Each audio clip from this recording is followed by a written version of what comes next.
Could have been. For me, your man, Louie Tee. Welcome to the Command Post Game Live. Wow. Wow. Wow. Let's go. Let's go. Now, this ain't going to be one of these feel-good, happy-go-lucky post games because we don't deserve that shit. We gonna start with the good, but we going to get to the bad because there was a lot of it today. But you want to be able to correct the mistakes with a dub. It feels a lot better doing it with a dub. And what did I tell y'all about the football guys, right? I told you, I said, I talked to the football guys, and they told us they got a few stashed away in the tuck for us, right? Did I not tell y'all that? Y'all thought I was bullshitting, didn't you? I said, they got us, he got a few stashed away in the tuck for us. 25 years worth. You're going to have to be patient. And some of y'all probably had a heart attack to receive this one, right? You had to be resuscitated after we tried to piss the game away. And we did piss the game away. We did. And this wasn't that much different with the Carolina game with the injury to JD5, where you weren't able to enjoy the victory as much because of the injury and how we went through that roller coaster of emotions for about a good 35, 40-minute period, trying to figure out if he was going to be okay or not. This was kind of like that, right? Where you went from should Coach Quinn have gone for it on 4th down in probably 2 inches? Should he have punted? And can the defense get a stop? Then you get to 4th down, and this ball is uncatchable. And, of course, Benjamin St. Juste, what he always does, he panics, and he's handsy for no reason other than he just doesn't trust his technique. And that's his first move, right? His first move is to grab. When he's not comfortable, when he's not sure, I'm a grab. And they let him get away with it today. He could have been flagged on 5. If we had different officials, he would have been flagged 5 or 6 times today because he was very handsy. He just finally got, and that ball wasn't even catchable. And you go from, all we need is 1 stop and we win this game. 1, 2, we about to lose, right? And then Roshan Johnson runs it in. In my mind, you know, I'm always the constant optimist. I'm like, if we just don't let them get this 2-point conversion, maybe, just maybe, we could get in the field goal range on some 61-yard bullshit, and Austin can atone for the bullshit he did on the 51 or 52-yarder or whatever it was that he shanked, that he wedged, right? And then they get the shovel pass. I'm like, damn, we can't even win this bitch in regulation now. You know, best thing we can do is send it to overtime. And you feel demoralized at this point. And kind of going through the emotions of how everything kind of happened. The first thing I would tell you is that we didn't deserve to lose this game. We didn't. And I know some people might not agree with that. We didn't deserve to lose this game. But we didn't deserve to win it either. If you understand what I'm saying.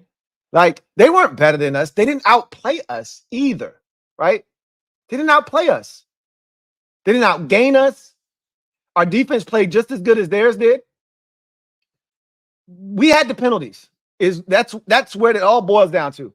Zach Ertz could have held on to that ball. I thought it was a catch personally, but okay, they ruled it incomplete on the field. If it was a catch on the field, probably would have stayed a catch. They called it incomplete. They didn't have enough to overturn it. I thought it was a catch.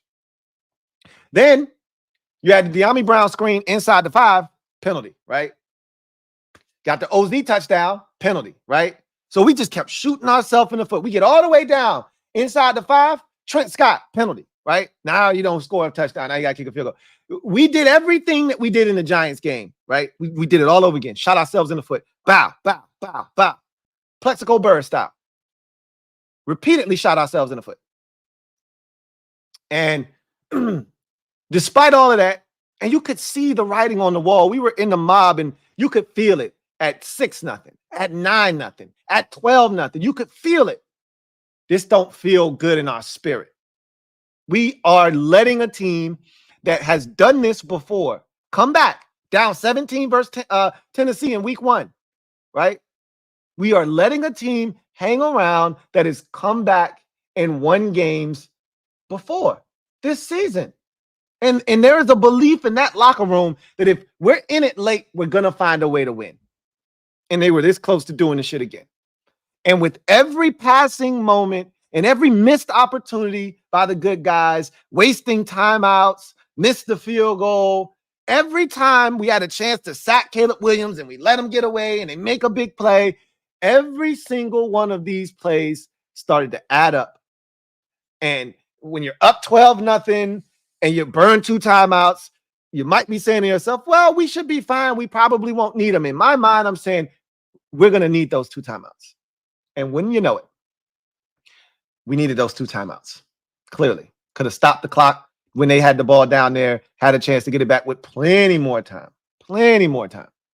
Instead, we got the ball back with 23 seconds. Then Austin Eckler decides he wants to run the ball back for what? Part of the new rule of getting it at the 30 is so advantageous in those late game situations because you're already at the 30, right? A 25-yard completion and you're at the other team's 45-yard line. We got a timeout. So you can work any part of the field. You bring it out and you don't even get to the 25. Where was the psychological sense in that, bro? This ain't the time for you to think, oh, I might be able to pop one here. Nah, we need all the time. We need it at the 30. So we already got a head start trying to get in the field goal range. And he pissed that away. And in my mind, I'm thinking, that ain't good. He just wasted 6 seconds, right? And now we didn't even get to the 30. So you killed us on field position. You killed us on time. And then first pass is incomplete. I'm like, yeah, it's over, man. We needed a chunk, and we needed to be out of bounds, right? We needed a deep bench route, and the Bears fall asleep behind the wheel, and we get 22 and out of bounds, save our timeout. We still work the middle of the field. JD was working the middle on the first pass. I'm like, okay, yeah. And he skipped it to him. I'm like, okay, yeah, we lost. So I get up after that first play, and I start getting ready. And I got the black underneath this backdrop is the black backdrop because the black was already up, right? And I'm going to go get my black attire and my hat and my jacket, and I'm so angry right now, right? Like I'm so angry. I'm sick. I want to vomit, right? That's the feeling I have. And remember, I told y'all before the season started, I said, this is a roller coaster ride. And DQ said, we're not buying tickets to the roller coaster. We're not buying those. But I said, look, when you're dealing with a young team that hasn't had success before, these are the growing pains. These are the things that come with it. Games like this where you go, they won't better than us, man. We should have won that game. And how can you not feel that way after watching that game play out the way that it did? They had 29 yards passing when they scored their first touchdown. 29. If not for Caleb Williams being absolute hot ass garbage for practically 3 3/4 quarters of this game, we probably aren't even winning, right?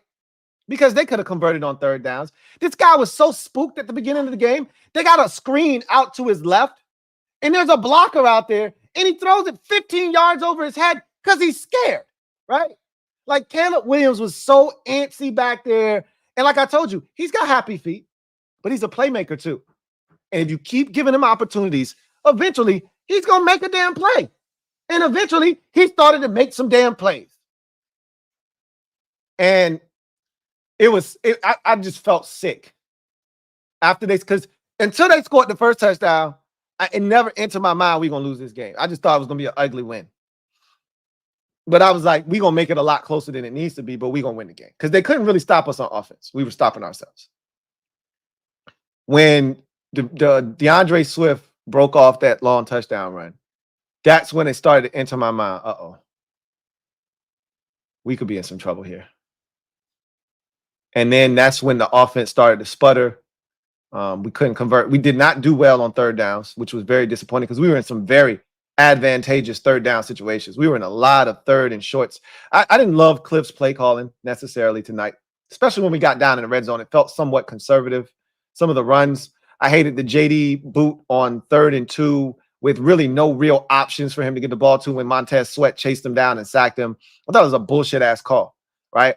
I hated the there was another call on a 3rd and short that we didn't convert, and I was like, spread them out.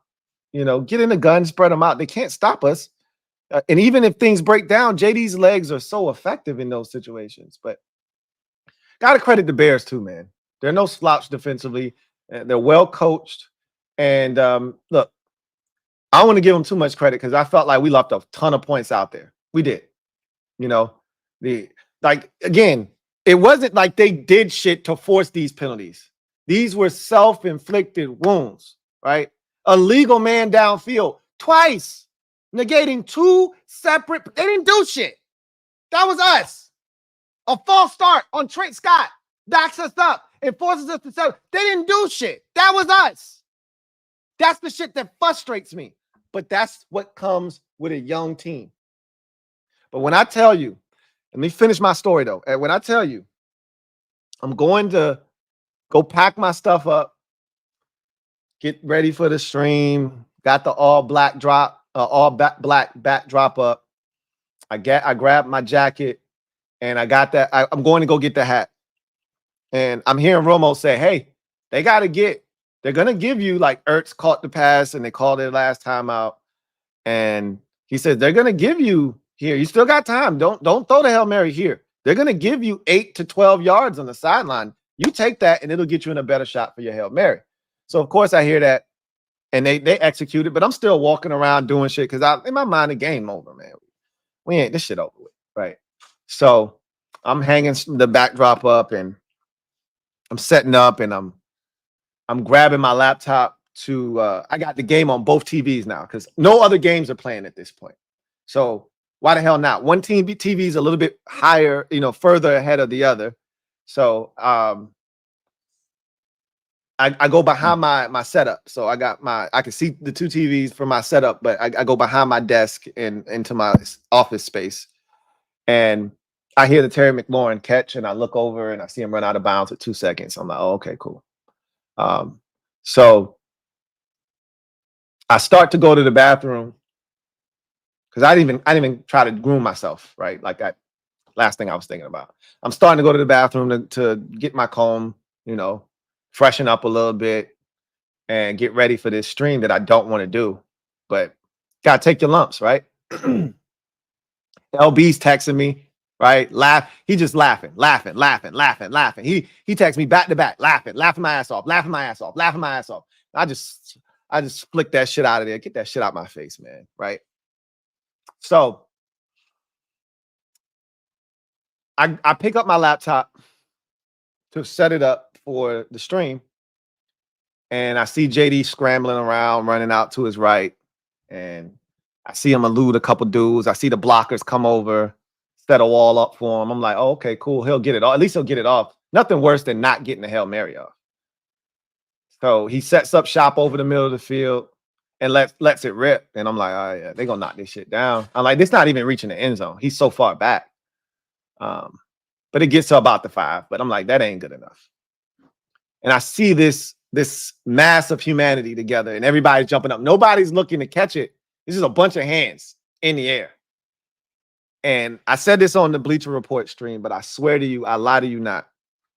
This shit was like slow motion, right? Slow motion for me, moving slow motion for me, slow motion for me. That ball hit that sea of humanity, right? That mass of humanity. And it trickled into the air and that shit went into slow motion. Like, thank you. Doom, doom, doom, doom, doom. Doom, doom, doom, doom, doom. Doom, doom, doom, doom, doom. Doom, doom, doom, doom, doom. And I'm seeing this shit. I'm like, I got my laptop still in my hand, right? I'm like, oh my God. I'm like, will this shit hurry up and come down so he can catch it? Oh, you better not drop this. You better not effing drop this shit. And I see Noah Brown, and there's nobody around him. And he catches the ball. And I lose my shit. I drop my laptop on the ground. I jump in the air.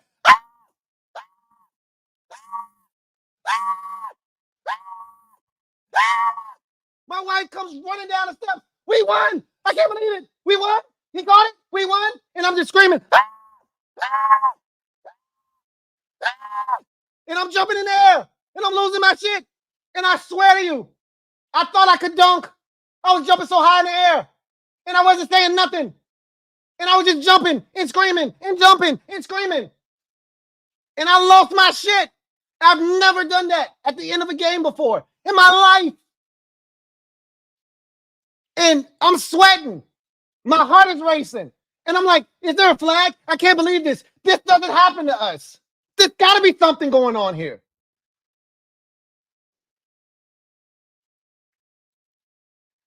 And then I just looked to the skies above, and the football guys just winked at me. And I said, you told me you had me, bro. You said I got you. I had some stashed away in the tuck for you. He said, and I'm not done yet, but enjoy this one, man. Y'all earned it. Enjoy this one.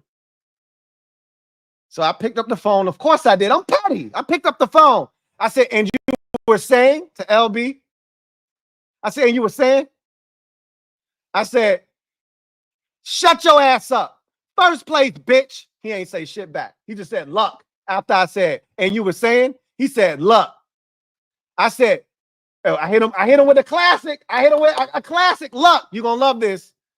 I said, luck these nuts. And I put a picture of a nut, acorn emoji and peanuts. And then I laughed at his ass. Then I said, shut your ass up. First place, bitch.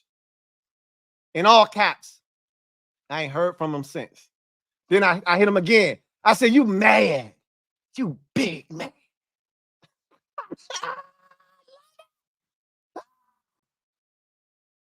We didn't deserve to lose that game. We did not deserve to lose. Now, we didn't deserve to win that goddamn game either.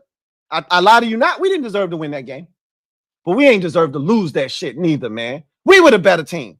And if them bitches would have got out of there with a win, you would have swore they blew us out. And the narrative was going to be, oh, Caleb Williams was awful for 3 quarters, but when his team needed him the most, that bullshit ass throw on 4th down, if Juice don't goddamn try to sexually encounter damn Keenan Allen, that shit wasn't even catchable.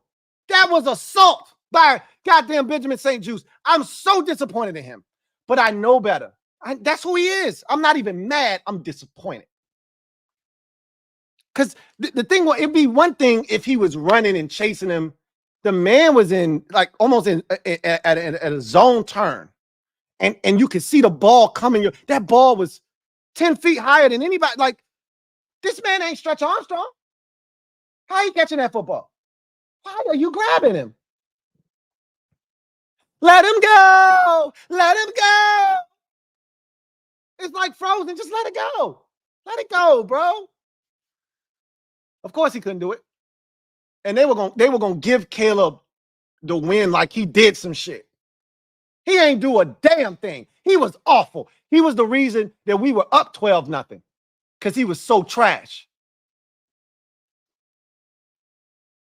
And if not for that big ass run, they probably get shut out of the damn game.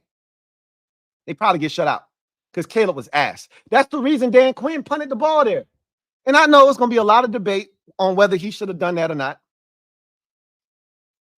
And I get it. For those of you who think he should have gone for it, I get it. And I can play devil's advocate. I can talk on both sides. I agreed with the punt, first and foremost. Let me state my position. I agree with the punt. I didn't like it because I felt like, bro, we can't get 2 inches. Because that's all it was 2 chain links. We can't get 2 chain links. But in his mind, he's like, bro, they got 7 points. If we punt this football, they're going to have to drive back down here, and Caleb Williams is incapable of doing it. I didn't disagree with that. Had we been playing any other team with a competent quarterback, you got to go for it. I guarantee you, if we were playing anybody else on the schedule, maybe sans for the Giants and Daniel Jones, anybody else on the schedule, I bet you he'd go for that shit. But you were playing against a quarterback who had struggled mightily throughout the day. And even though the defense, you could tell, was worn down, he was saying to himself, man, we can get a stop. Caleb Williams is trash. We can get a stop. And we were close. All Benjamin St. Juste had to do was not bear hug and man hug Keenan Allen. And we would have got the stop we needed. And the game would have been over. Instead, those 2 timeouts that we burned early in the second half, that at the time, people was like, oh, don't worry about it. I told the ma, I said, I don't like that shit. The first one, when we burnt the first one, I don't like that shit, man. You know how I am about first half timeout. You do whatever. You can call all 3 of your timeouts in the first quarter. I don't give a shit. It might end up hurting you when you try to get a field goal at the end of the first half, but such is life. I don't give a shit. Second half timeouts, I'm looking at the situation and I'm deciding on whether or not it's worth my timeout. I might just take the 5-yard penalty. Real talk. Like, that's how much of a second half timeout means to me. And when you're playing the type of game that we were in, you're going to need that timeout. Now, you know, at that time, you didn't know if it was going to come back to bite us or not, because if the OZ touchdown isn't called back, I don't think this is a close game. I think we run away with it. We just needed 1 touchdown. That's it. 1 touchdown so we could let them know. Like, that would have made it 16. If the OZ touchdown stand, we were scoring 1 more time. They weren't going to score 3 touchdowns today. They just weren't. They weren't.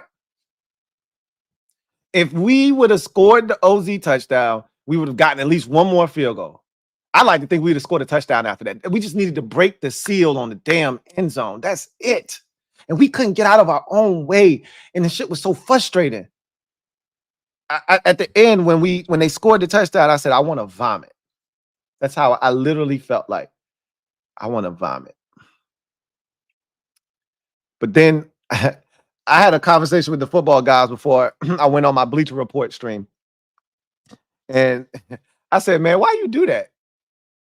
Why you do that to us, though? He's like, you don't see it, do you? You don't see the big picture. I was like, no, what? That shit, that wasn't fun. Why did you? He said, what do you think hurts more? Just losing the game 19-7, or thinking you just came back and won, only to have it snatched away in epic Hail Mary fashion? Which one hurts more? And I said, oh, shit, I didn't even think about that. He said, come on, bro. I'm 10 steps ahead of you. I went, oh, shit, Bears fans got to be sick. They got to be shitting bricks. Woo! I said, I didn't even think about that. He said, now we on the same page. I said, football guy. I said, I love you, man. He said, hey, what I tell you about touching me? I said, hey, my fault. My fault. I said, hey, man, that's what you. He said, come on now. I told you I had you, right? I said, yeah, you did. But this one, bro, is this going to cost me extra? He was like, nah, this one's on me. This is on the house. He said, y'all went through a lot. I had to finesse them for you. They've been talking a lot of shit. That one hurt. Bad. Bad. Bad to the bone. Bad. That one hurt bad. I mean, they still gonna be crying and complaining, talking shit, but you still talking shit, bitch. After that, that one hurt.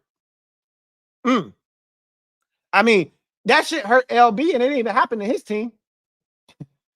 I still might have to go check on that man after this one, because he thought he had first place. Gotta be faster. Almost had it. We still the managers up in this bitch. Oh, you didn't know?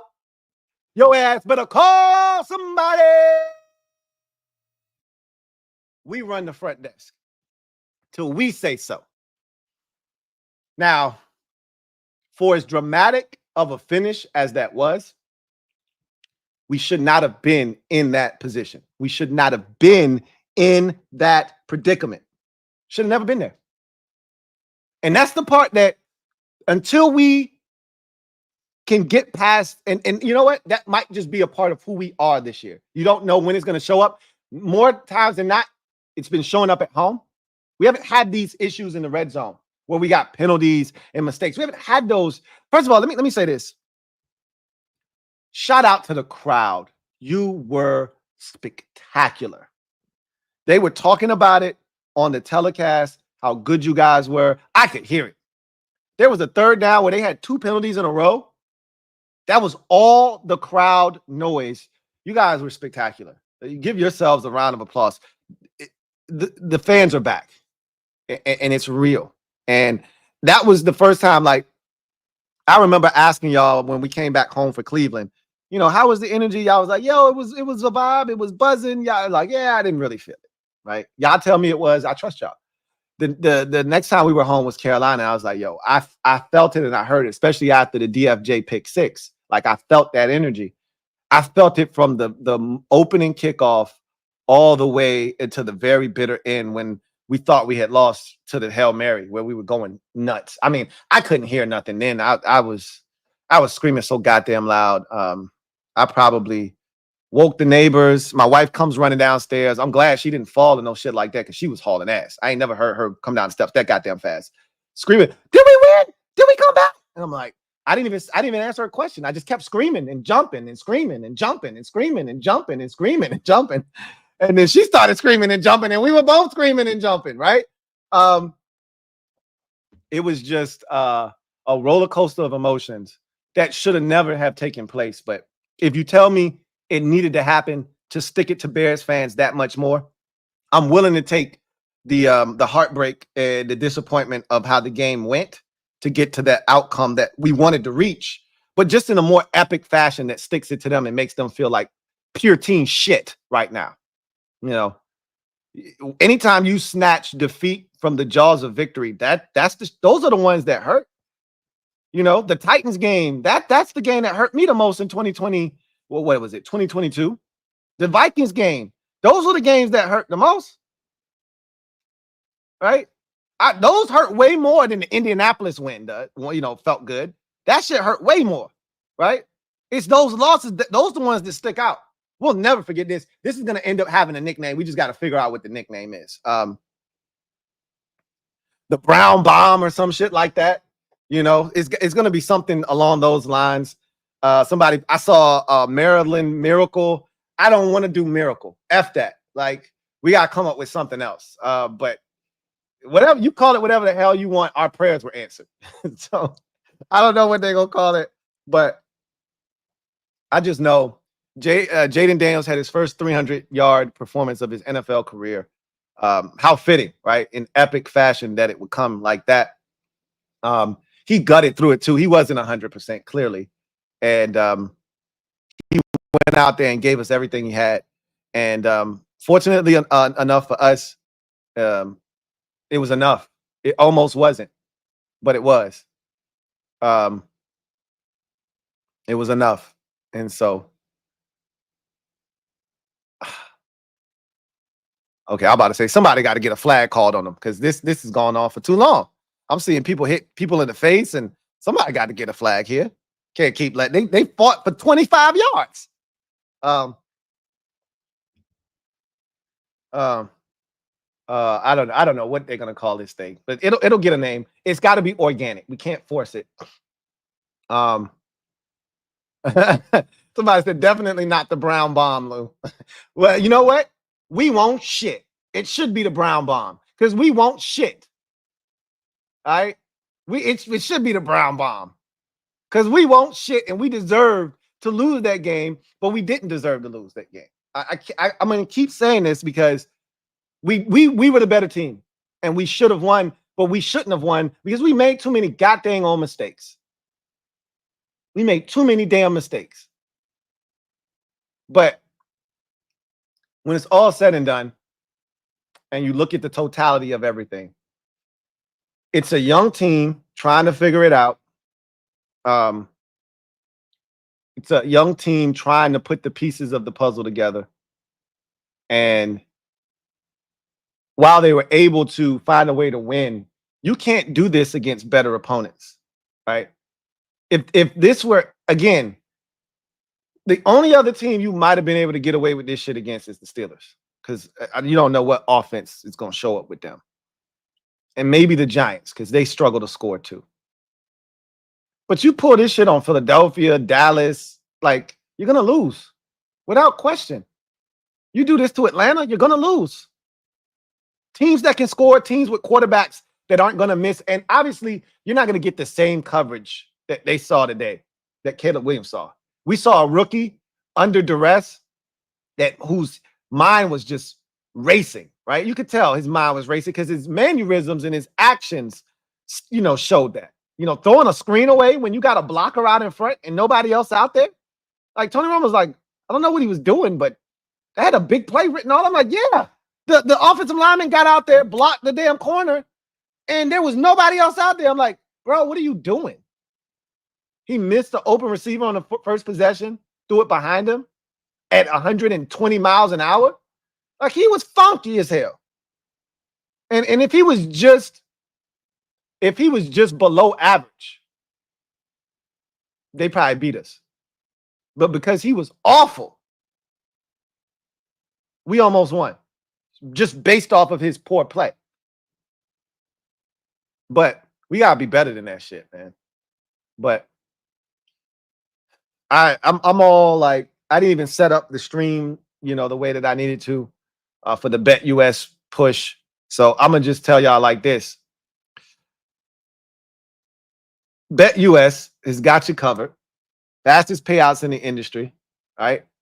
Get up to 10% back on your net losses twice a year as long as you're active for 6-month increments. But here's the big kicker. Go over to betus.com, use the promo code YouTube150 to get you 150% off on a deposit up to $2,000, and your next two deposits are 125% off up to $2,000 when you use the promo code YouTube150. I tell you what,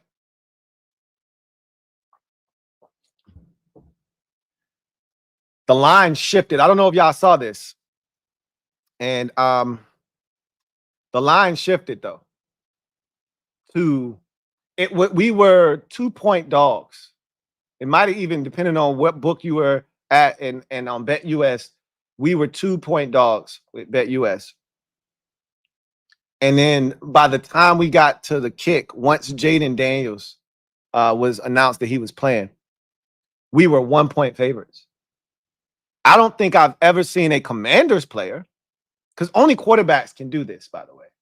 I don't think I've ever seen a Commanders player go from not playing or questionable to playing and the line move that much. That is the clear and definitive definition of the Jaden Daniels effect right there.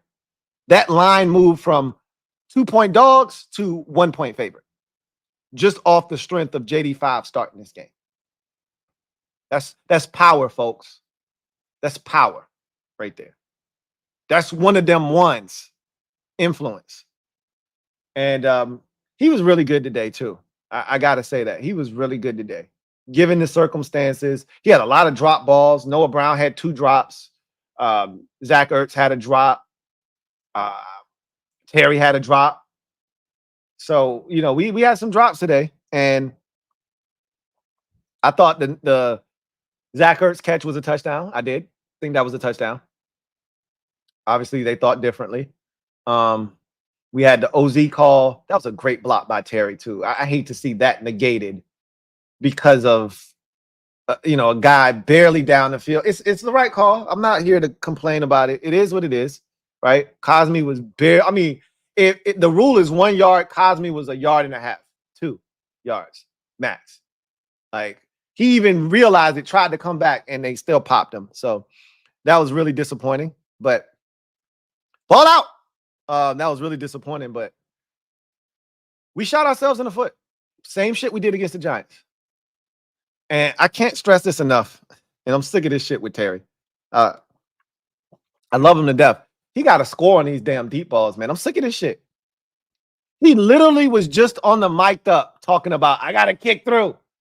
I got to kick through. I got to pick. And then Diami and all the receivers giving him hell. Receiver coach come over. You know, you got to pick your legs up. And he's like, yeah, I know, man. I got to kick through. Yeah. And he still ain't do the shit. And every time he do that, I always say the same thing. I said the same shit with B-Rob when we played the Giants. When he had that big-ass run, and I was like, B-Rob, your ass should have scored. Now we ain't getting a touchdown. Terry did the same shit against Cleveland. I said, your ass should have scored. And we threw a pick. I said, Terry, your ass should have scored today. And we settled for a damn field goal. I'm sick of this shit, man. You don't want a touchdown, Terry? You don't want a 75-yard touchdown? Those aren't nice to you? Those don't interest you? You don't want to touch that? Pick your goddamn legs up. Shit. JD can do it. JD saw a blitzer coming. He had eyes in the back of his damn head. Soon as he dove, he jumped in the air. You don't want a touchdown, man? You ain't tired of these 62-yarders that don't go for 7? One of these times, I swear, they're going to clip his ankle, but he going to keep his feet. Don't ask me when this shit going to happen. But one of these damn times, he gonna actually do the shit. I don't know when it's coming. Don't ask. But it's gonna happen one day.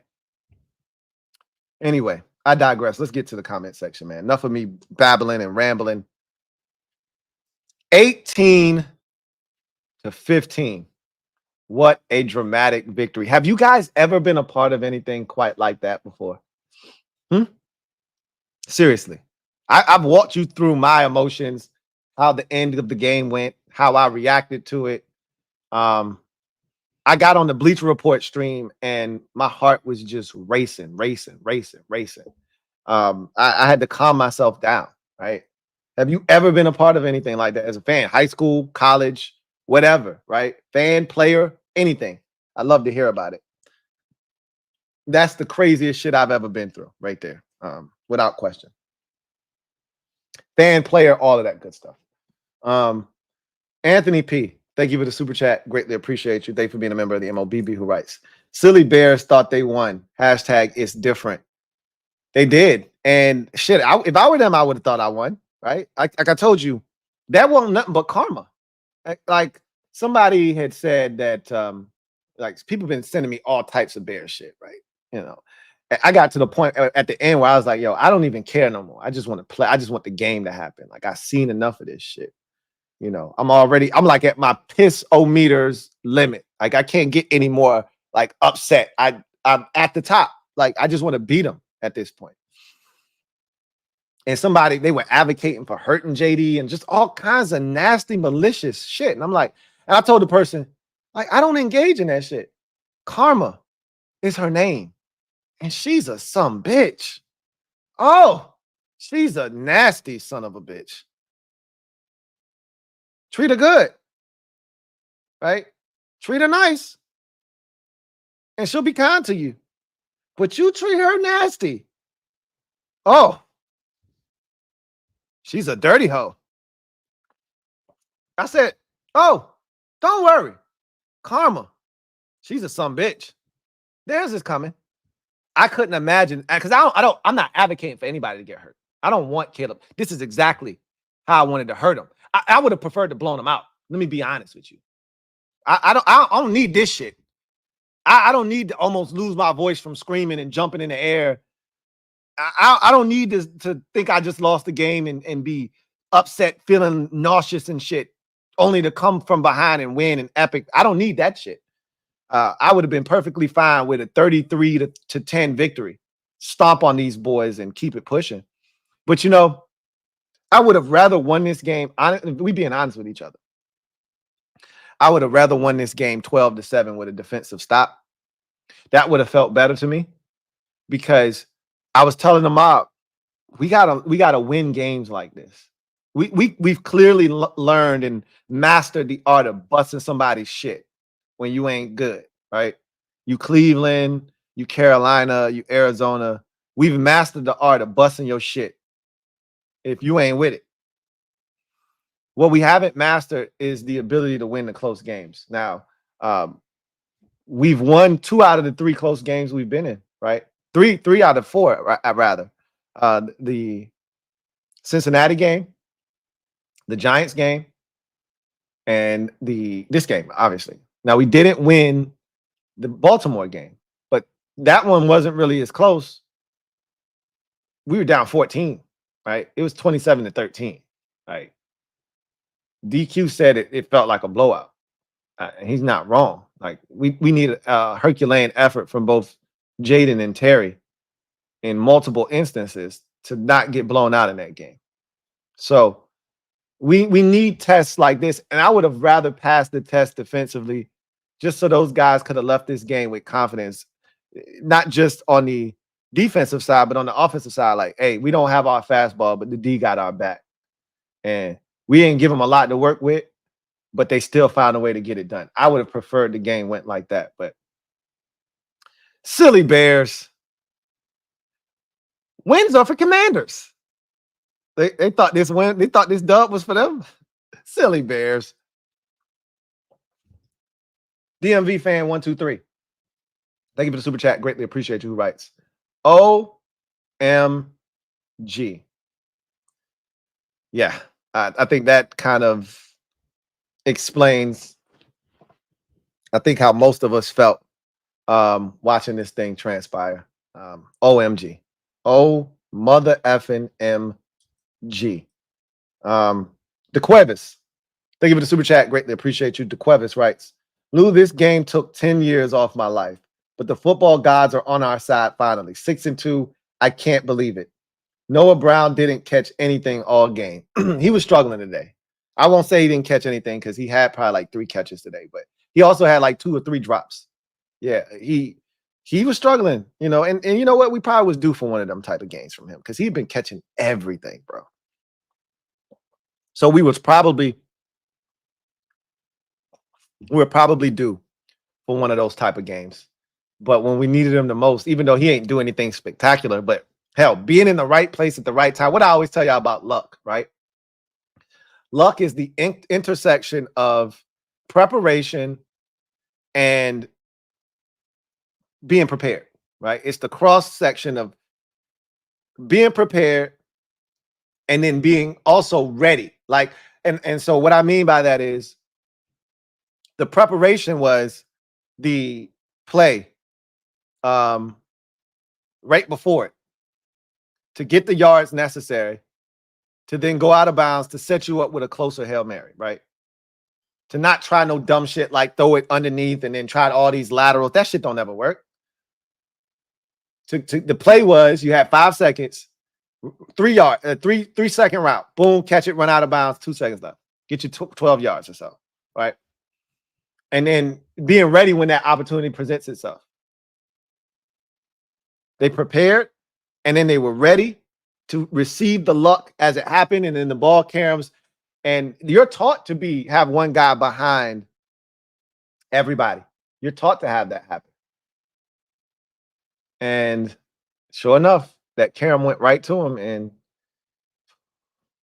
I know some of y'all did have 10 years shaved off your life, for sure. Brian T. Beal, stand up. You are the newest member, along with EJ.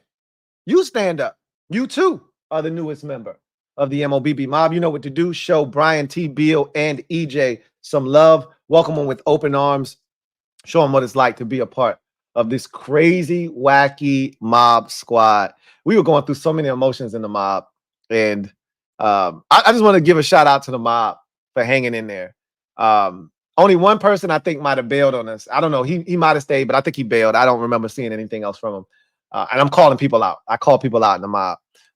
Mike Lowry was like, yo, I can't do this shit. I'll see y'all for overtime, right? And it wasn't super negative in there. A lot of people were like, no, we're going to win this game. We're going to find a way to win it. And I kind of felt that. But I tell you what, after the run for the touchdown, I felt a lot less confident in us winning. But I just felt like, yeah, I think 12-7, I think we can do this, right? Never did I envision us being in a 12-7 scrap with the Bears. Like, their defense is good. It ain't that damn good. And I still don't think it's that goddamn good. I think we made that shit better than what it had to be with all the mistakes we made. But look, such is life. They haven't given up 20 points, more than 20 points this season, I think. And that still is the case. I was looking forward to breaking that glass. right? I was looking forward to scoring 30 on him. Trevor Patch, been a member for 36 months. Salute, writes. Ironic. The guy famous in the DMV for a high school Hail Mary play gets humbled by a higher power by losing by a Hail Mary. Where it all started. Hashtag forgive the... I don't know what that's a sign of, but you're not wrong. You know, they even showed the Hail Mary that he completed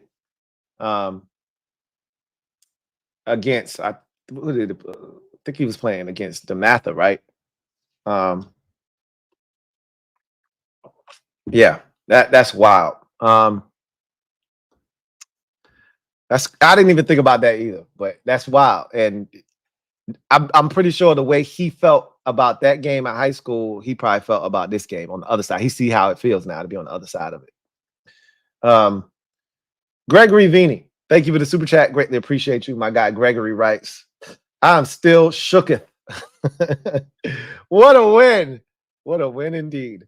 It was ugly. It was an ugly one, but a win is a win. JD5 is him.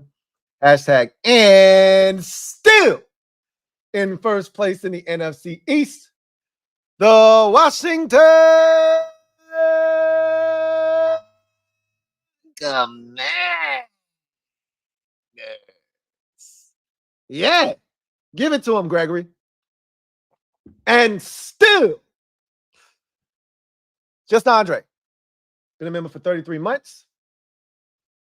Just Andre writes, Juice is not a CB2. He's not starting on any other team. Like I said, I disagree with that. He's a CB2, right? I'm not telling you he's a high-end CB2. Okay, he's a low-end CB2, but he's a CB2. You can be frustrated with him all you want, but I bet you on a lot of NFL teams, Benjamin St. Juice will be starting. Long as they had a number 2 corner. Now, if they have 2 good corners, he's not on the field, right? But he's a CB2. This will be the last year he'll be here, though. They're not going to re-sign him after this season. And he made a big play. Like, y'all got to stop doing that shit. Like, Juice made a big play on that. Oh, I thought he kicked the onside kick or something. Juice made a big play on that 4th down tackle. He was the one that held up DJ Moore so Oos could come over there and clean him up. Like, you got to take the good with the bad with Juice. It's just a part of who he is. You can't separate one from the other. It's good Juice and there's bad Juice. Chaotic. Thank you for the super chat. Greatly appreciate you. Chaotic writes, Lou, I actually cried after screaming and won $3,000 from that win to finish my parlay. I would have cried if I won 3 racks too. Wide ass open. Make him miss, Debo. Make him miss, Debo. Make him miss, Debo. Yeah. No, it's a flag. Oh. Come on, Eric Saubert. See, that's the bullshit we was on today. That same dumb ass bullshit right there. Touchdown, called back because you holding. And that was a clear ass hold, too. He mugging him. Same bullshit we was on today. Congratulations, man, on that big win. You won twice today. Nothing like it. Nothing like it. Metaphor. Thank you for the super chat. Greatly appreciate you. Thank you for being a member of the MOBB. My guy Metaphor writes, we win. Lost my voice. You see my JD5 hat with B Mitch on air with Jaden postgame. I never watch those post games. I skip past all of that and just get straight to the press conference. But I hope I'm glad if somebody else had it on. That's dope. Oh my Lord, Lou. We wearing white today. Somebody in the I want to say it was Kevin the PRF because he be all over this shit. But when the play first happened, the Hail Mary, I'm jumping, I'm screaming. Like I said, I lost my shit. And I finally calmed down. My phone's going crazy, and I'm going crazy, and my wife is going crazy, and I don't know what to do with myself. And I finally settled down, like, because I wanted to. My camera wasn't working, on my laptop for whatever reason. It's not working because I wanted to, show my face, go crazy with y'all, like in that moment, and I couldn't get it to work. And Kevin, I think it was Kevin in PRF who said, "Hey Lou, put that black shit away," And I was like, it's the irony of that is I was literally putting the black stuff up, right? Like the banners, got the jacket, the hat. I was getting all my black shit prepared. He's like, put that black shit away, and I'm I'm like, you damn right. And I, instead of me taking the black banner down, I just hung the white one over it. And I sure enough did take the black, jacket, put that shit back when it got the white shirt. And I was like, man, this is wild. I've never, like, this is crazy. Hey, I'm still like, I'm gonna watch this thing a million times. I hope you guys know this. Like, anytime I see it on socials, I'm retweeting it. I don't give a shit. It could be 3 weeks from now, and that bitch pop up, boop, retweet, quote. You know what I'm saying? Like, this is going down in Commander's infamy, right? I mean, not infamy, in Commander's lore. It's akin to the Monday Night Miracle against Dallas. Like, I got that same feeling when I saw DQ running on the field with Frankie Louvu. It reminded me of Coach Gibbs running on the field with Clinton Portis after the win. It reminded me so much of that. Like, the two kind of like flashed in my mind, and they were like side by side in my head as I'm seeing it happen. And this was more dramatic though, because that had a defensive stop to preserve the victory, and then we took knees. Whereas this was the last play of the game. It's a Hail Mary. Like, it doesn't get more improbable than that. I'd love to know what Next Gen said our statistical chances of winning the game were. It's probably 0.01, right? They probably had a 99.9% chance of winning the game at that point.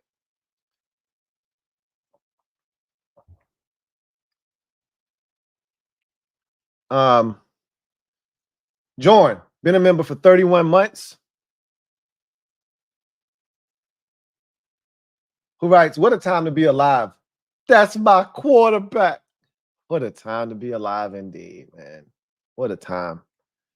You ain't never out of a game when you got one of them ones. That's his second game-winning drive of the season. And if you ask Commanders fans, it's his third, because we count that game winner against Cincinnati to put it out of reach. We all knew we needed a touchdown there or we weren't going to win that game. And for him to make that throw to Terry, I think all of us felt like that was a game winner too, even though we were already ahead. But we got the Giants game-winning field goal, and now this. Unbelievable. JD Sports Talk. Thank you for the super chat. Greatly appreciate you. JD Sports Talk writes, I need your thoughts on the defense. Man thought this was going to be a multi-year project with AP needing a couple drafts. Newton and Mike are hits. Let's talk about Johnny Newton, because he had himself a day today. Like, had a sack, had a couple tackles right around the line of scrimmage. Obviously had the fumble recovery. He was impactful, man. Johnny probably made more plays in this game, it felt like it, than Allen and Payne had all year combined. And that's not to shit on those two individuals. We just haven't seen the impact. We haven't felt it, right? Payne maybe a little bit more, but Allen was just starting to come on, and he was starting to have an impact. And he got hurt. And Newton stepped in, and this was the first time when you went, hey, I see it. Like, he was really disruptive inside, very much so. Obviously Mikey Sainristil is damn good, and so I already know what he is. Felt like that when we drafted him. Nothing's changed. This defense is going to be it is a project, but it's probably not going to take as long as a lot of you thought. But you still need edge rushers. Brock Purdy's stinking ass. Wide ass open. You still need edge rushers. You still need corners. And We don't know what the hell Jordan McGee is.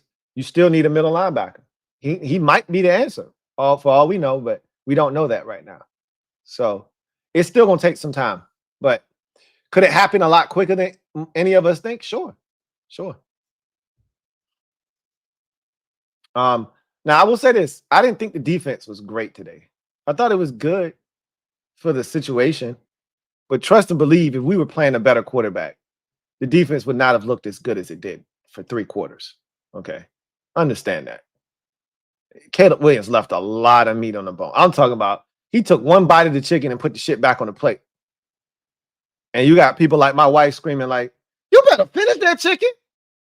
That ain't how you eat a chicken. Man, if you don't eat the rest of that damn chicken, you left a lot of meat on the bone.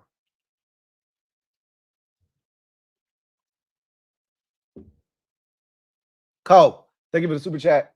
Greatly appreciate you.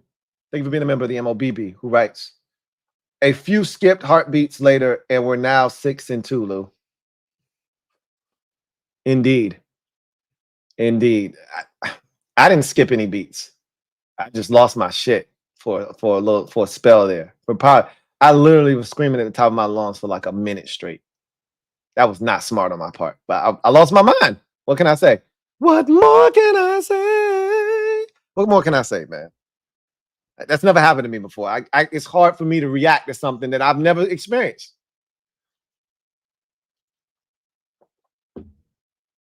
GT7.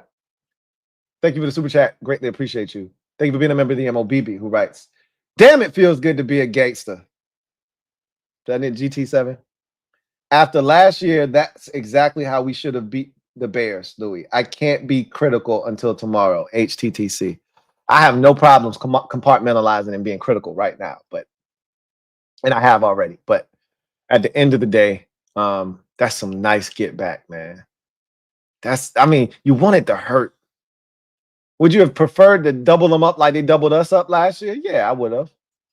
But this stings a lot more than that, right?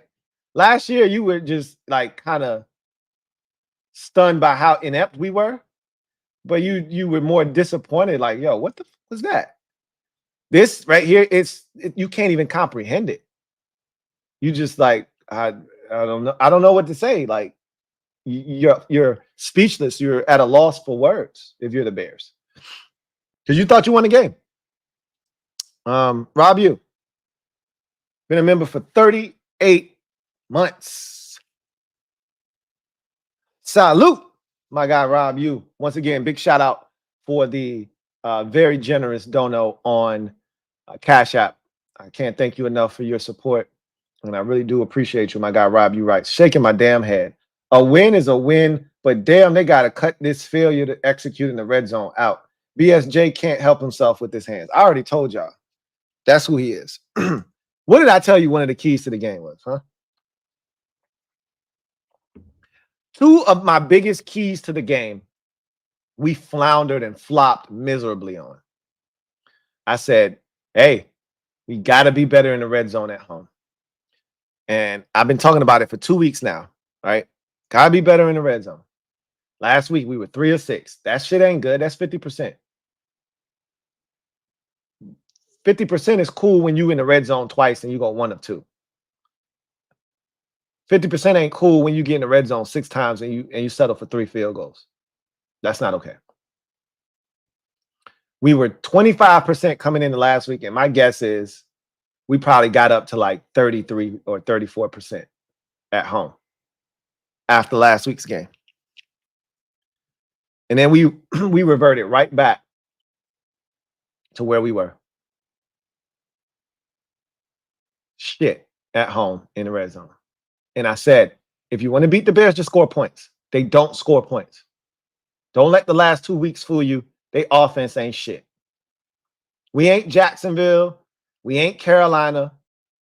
They offense ain't shit. And it wasn't. And we still almost let them steal the game from us because we didn't execute. And that shit frustrates me to no end because that shit frustrates me to no end because they had no business being in that game. None. We should have beat them up and beat them comfortably.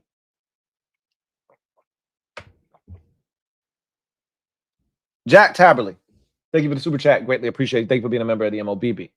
Jack writes, Lou, you'll be so disappointed in me. I left the stadium after they got the 2-point conversion to beat traffic. I'll take it though. Hashtag ATTC. I'm not upset at you. I'm not disappointed in you.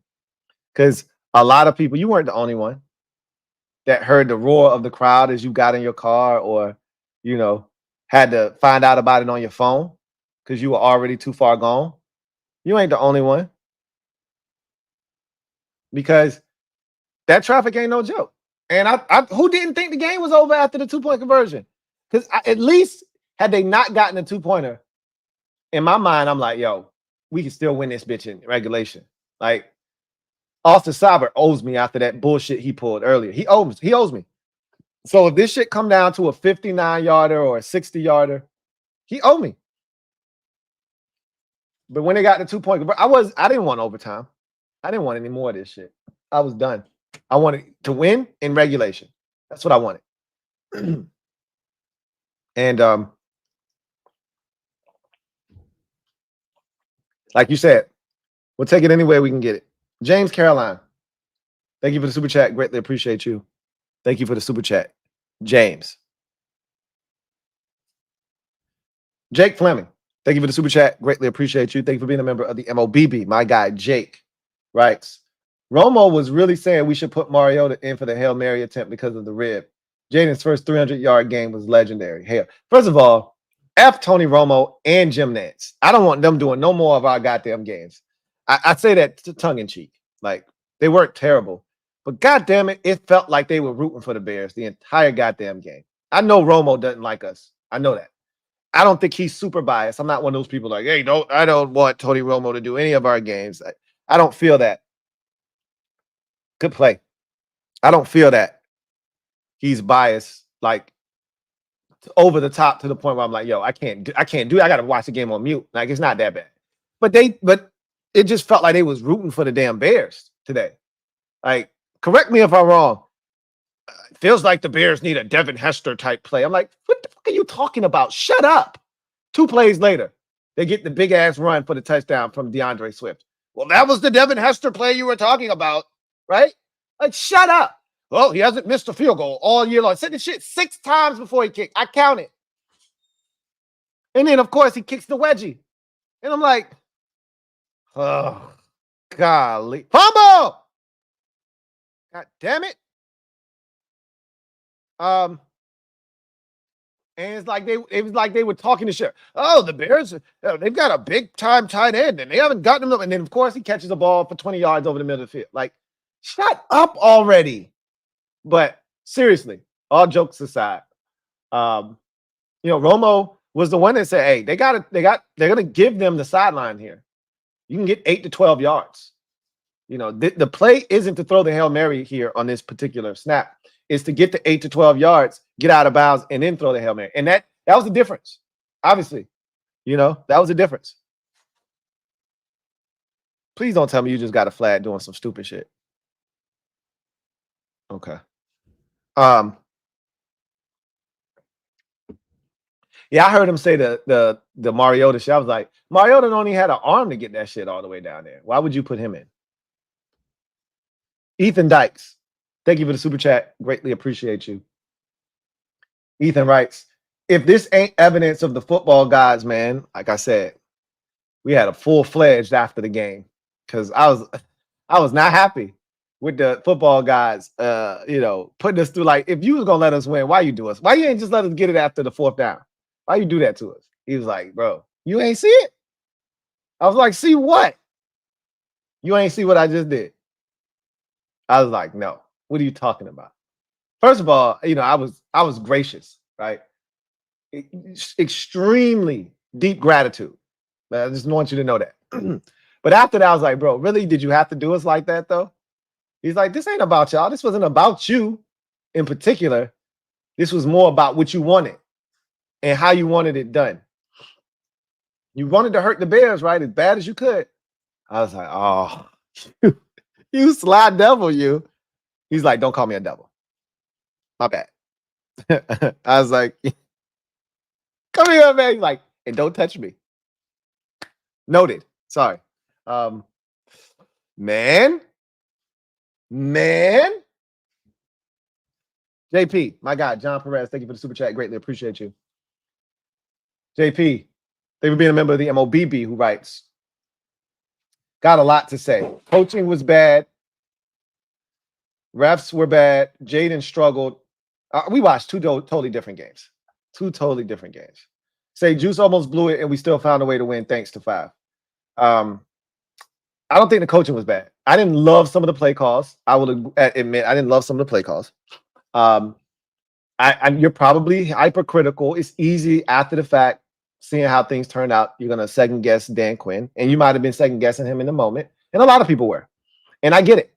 I think he did the right thing. But I don't think coaching was bad. I hate the fact that we had to burn 2 timeouts. That I don't love.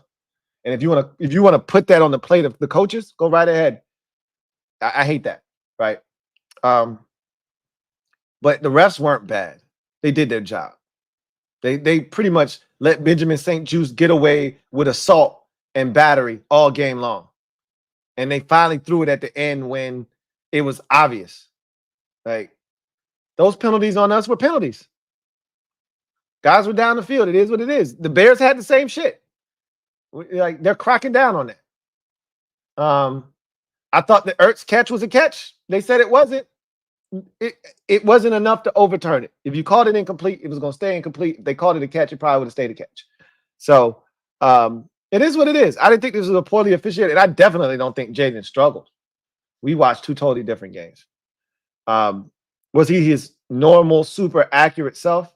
No. But he was plenty accurate. He had what, 15? Wait, was it 21 of 36? What did he end up being in this game? At least 3, if not 4 drops. I mean, what are we talking about here? He was 21 of 38 with probably 3-4 drops, bare minimum 3-4 drops. We want, and his legs were lethal. He broke their back several times with his legs and escaping. I don't buy the whole he was awful. He struggled or whatever you said. Nah, not buying that. Swaggy Pete, thank you for the super chat. Greatly appreciate you. Thank you for being a member of the MOBB. My guy, Swaggy Pete, thank you for being a member of the MOBB, who writes, was at the game, and that was the loudest I've ever heard that stadium after the Hail Mary, and that's with fans leaving early. I know it was loud. I'm going to watch it again. I'm going to get goosebumps all over again. I heard it, but it was like brief intervals. I heard it because between me screaming, my wife screaming, you couldn't really hear what was going on TV. Like, I was so, I might have broke some glass in the kitchen. I was screaming so loud. Like, shit was ridiculous. Just give JD5 Offensive Rookie of the Year ASAP. Bears fans were crying. Should have been a blowout, but I'll take the win on the New York. # raise hell. Ah, man, I know we're going to get some crazy Bears takes. They're going to be up there losing their shit, talking even more shit, and send their ass back to the North Midwest with a loss. That shit feels great. Boy, they can't stop the run. Isaac Garendo getting in that ass now. Pause. Now, don't do nothing stupid and get a damn touchdown this time. Scratch More Fortune. Been a member for 36 months. Scratch More Fortune, salute. Who writes, football guys gave us one. God bless, man. Indeed. Indeed. Never forget, right? Never forget where we came from, what we had to endure to get to where we are now. Never forget the struggle, the strife, the years of despair and never knowing when we were going to see the light. Don't forget, when shit like this happens, it should. I always told y'all, when we start to win and when we finally get to the top of the mountain, it's going to be that much sweeter because of all the shit that we've gone through. Moments like this, it forces you to take a step back and take it all in. Because when you winning, sometimes you don't really take an opportunity to take a step back and enjoy the shit. I'm gonna enjoy every step of the way, bro. You see me, you see what I'm doing over here. I'm talking more shit than I need to, but I'm enjoying myself. And I'm not gonna stop. I'm not gonna stop. I'm debating on if I want to do the thing that I said I was gonna do. I'm debating on whether I want to do it or not. I'm going back and forth, like, is that really beneficial to the brand? This, that, and the third. And I'm like, man, F that. Then I go back and forth. Do you really want to bring that attention to yourself? Not really. But I kind of want to be ignorant, and I definitely want to be petty. I'm going back and forth, man. But God, you know, we got some good juju going, and I think about all that stuff, right? Like I talk about karma, and if you want to be super ignorant, if you want to take it there, what kind of a blowback it comes, you know, to you for doing that shit? Like, I think part of the reason that this happened is because they were so negligent with their disrespect. And not to say that we didn't pass some of it back to them, but we were a lot less aggressive with ours. We were a lot, most times, I think we were passive. We were more in like disbelief, like, y'all really, like, we not even thinking about y'all like that. Y'all really sweating us like that? You sweating JD5 like that? We was kind of taken aback. And I think that's part of the reason why we might have got blessed.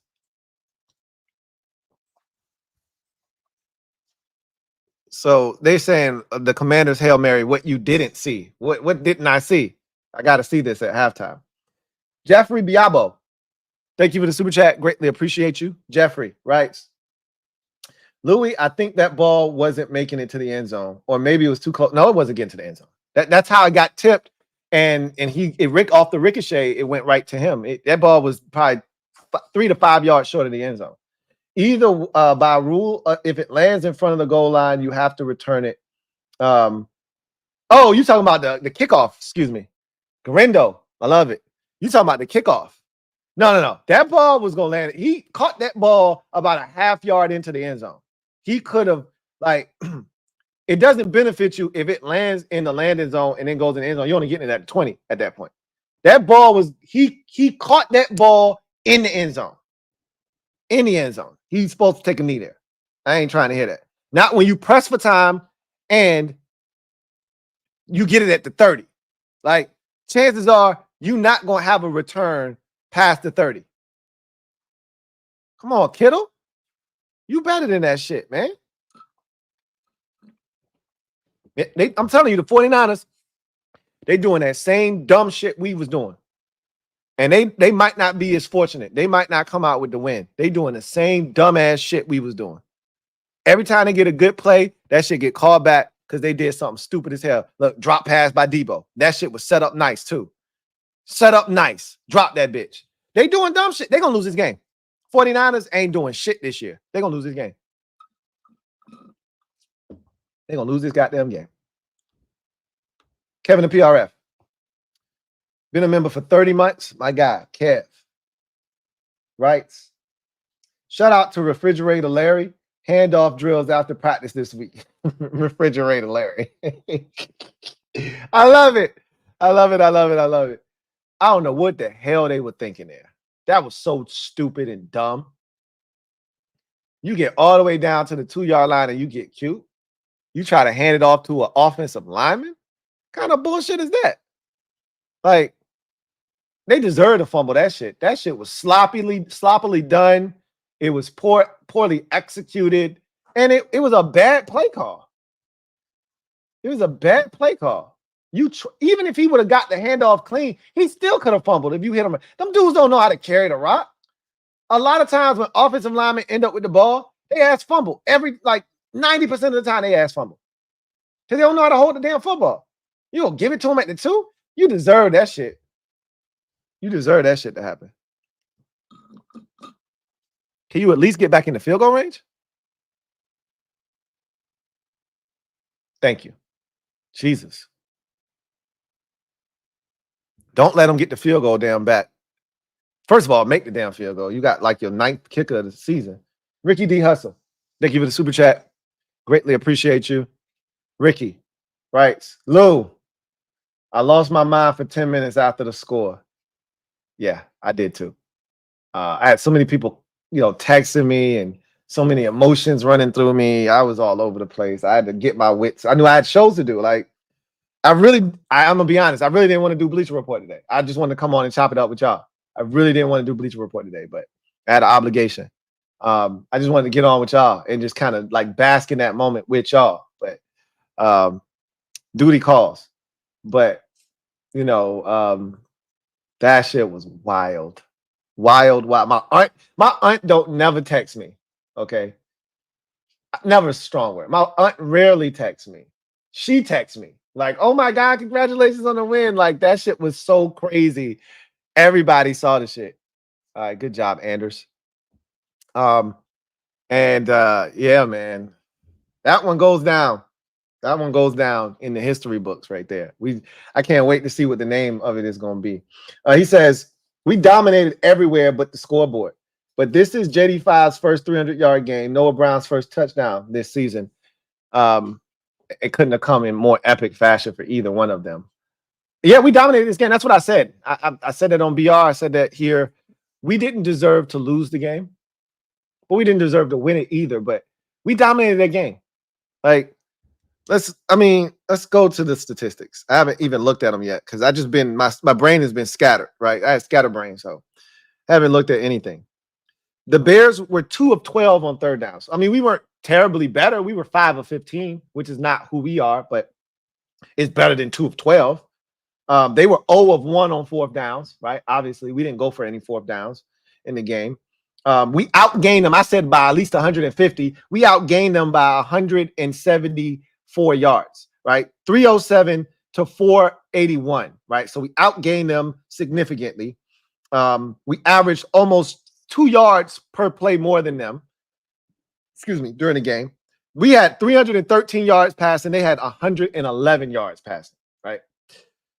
Where they were able to make it look reasonable was rushing. They had 196 yards rushing. We had 168. The red zone, that's what killed us. They were 1 of 2 in the red zone. Obviously, they had the fumble and then the touchdown at the end. We had 3 possessions go in the red zone, 0 of 3. Obviously, we kicked off field goals. So we had 5 penalties for 30 yards, and they were some impactful penalties. We had 8 penalties for 60, which is why I say I can't agree with you when you say the officials were egregious and horrible and this and that and the third. They had more penalties than us. They caught it both ways, and they let the teams play for the most part. These weren't a lot of holding, pass interference, illegal contact. It wasn't a lot of that shit going on. It was literally illegal man downfield, illegal shift, illegal formation. It was like technical shit. It ain't no gray area. It's black or white. Either you did or you didn't. And they were the right calls for the most part. You can't be mad at that. I thought the officials were fine. Got no qualms. And then 32 to 28 time of possession. And that only got like that at the end in the fourth quarter because they had it a ton in the fourth quarter and we didn't. We were dominating time of possession as well. We really shit the bed in the fourth quarter from a time of possession standpoint. We dominated this game. Who are we kidding? We dominated this game and we tried to give it away. What a time for JD5 to get his first 300-yard game. Sean Moore, thank you for the super chat. Greatly appreciate you. Thank you for being a member of the MOBB. My guy, Sean writes, laughing my ass off. What's Gucci, bro? Freaky juice. I don't even know what the hell that means, but I can tell you this much. I wasn't even mad at Benjamin St. Juice, if that's what you're talking about, or if you're just saying it's the whole game, the ending was freaky, whatever. I was so pissed off at Benjamin St. Juice. I really, truly was. But no, let me take that back. I wasn't pissed off. I was disappointed. Everything that I said about this man coming out of college has come to fruition. I remember getting in an argument with Derek B when he was first drafted about PBUs versus interceptions, and I never trust dudes who don't get interceptions in college. To me, if you're the best corner on your team, there's no way you shouldn't come away with 1 or 2 picks at a bare minimum in your college career.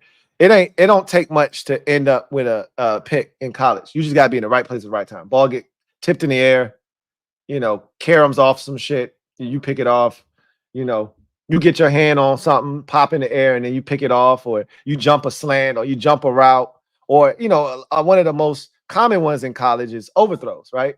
You press and bail, you on the top, you stay on top the whole time. They see one-on-one, but you on top, and he just let the shit rip, and you just run and go get it, right? You've been keying quarterback's eyes the whole time. You see the football, you've been tracking it the whole time. Just go get the shit. He ain't had not one of them shits in college. All the pressing and bail, the pressing and the physicality and the holding. I was like, man, he's too handsy for me. And he don't take the shit away. And what has he been in the league? Too damn handsy, and he don't take the shit away. All right, San Francisco. Why don't you go get some damn points? Why don't you go get another field goal? You got 3 timeouts. You go get a damn field goal, make this bitch 10-9 at halftime. Since they want to be so aggressive. Wilfredo, Elias, thank you for the super chat. Greatly appreciate you. Wilfredo writes, thank you for being a member of the MOBB. Who knew Noah Brown was the key to a 1-year turnaround? Hey, Noah been everything, right? He been everything. Like, honestly, he's not a true number 2 receiver, but he's a number 2 for us. He properly slots everybody else. He gives Terry enough balance on the other side that it allows OZ and all the rest of those receivers, Diami and Luke, all of them to just be third options. They just in one big pile, third option, right? It could be any of them.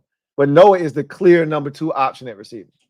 And without him, we wouldn't have a clear cut, hey, this is our second receiver, right?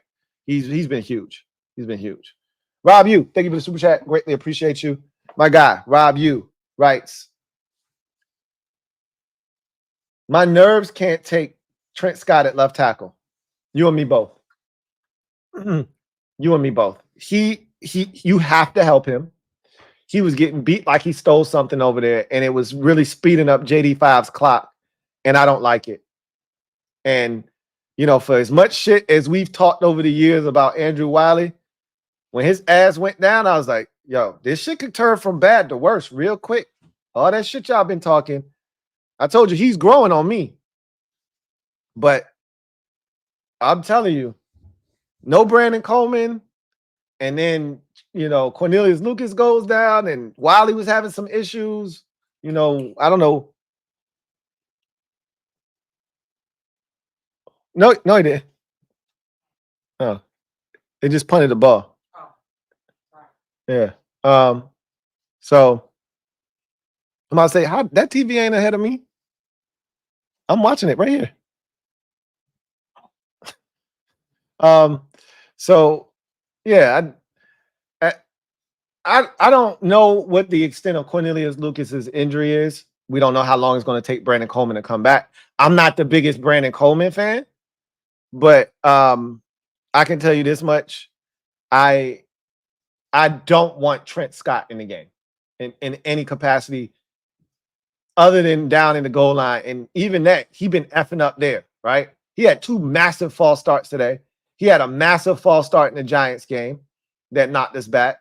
I think he had one, I want to say in the Arizona game. Like he get in and he get antsy, I cut him some slack because he got the touchdown catch against Cincinnati. So I'll be cutting him a break. But that honeymoon phase is over now. The goodwill he built up with that touchdown, that shit is gone. That shit is gone. And this was the fear, right? This is why I wanted a Josh Nyman, right, instead of Trent Scott. Because now when Trent Scott comes in, you got to help. You got to help him. He can't last over there by himself. Ricky D. Hustle, thank you for the super chat. Greatly appreciate you. Double up. Thank you for doubling up. Who writes, Lou, Johnny first sack and turnover. The first time the defense held a team to 0 in back-to-back games in the first half since 97. We got one of them ones, though. Man, I didn't even think about that whole dynamic of holding them to 0 in the first half because I was thinking about shutting them out for the whole entire game. And I really, truly believe if they don't get that big-ass run from DeAndre Swift, I don't think they score today. And that shit pissed me off because I wasn't in the mood for this type of game. even with the field goals and, you know, with all the mistakes, I wasn't in the mood. I was like, yo, this should be a shutout. Caleb Williams stinks today. He stinks today. This should be a shutout. The defense is better, though. And what did I tell y'all? I said, here's the thing about the defense. If we go up against a team that has more talent than us, we shouldn't be able to stop them just off of pure talent. But if it comes down to coaching, and in their particular case, I think it did come down to coaching because you ain't gonna keep blitzing me, and I ain't gonna throw the ball to DJ Moore. That shit ain't happening. I would have slanted our ass to death. You think Juice can really hold somebody on a slant? Yeah, right. I would have went. We would have been vomiting slants and shit to DJ Moore and they tight end. You think I'm gonna go the whole game and my most targeted guy is gonna be Roma Dunze? Hell no. Hell no.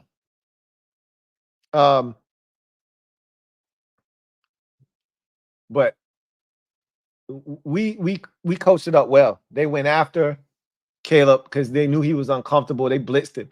They were really disrespectful with the blitz. They really were. It was a sign of blatant disrespect. They wouldn't have done that shit to Joe Burrow or, you know, I don't think they're gonna do that to Jalen Hurts or, you know, Dak Prescott, because they know they're going to CeeDee Lamb or they know they're going to AJ Brown or Devontae Smith, and they know we ain't got shit for it. So I can't see them being super aggressive. We were really, really coming after Caleb, and I was disappointed in our really disappointed in our gap integrity and our contained discipline.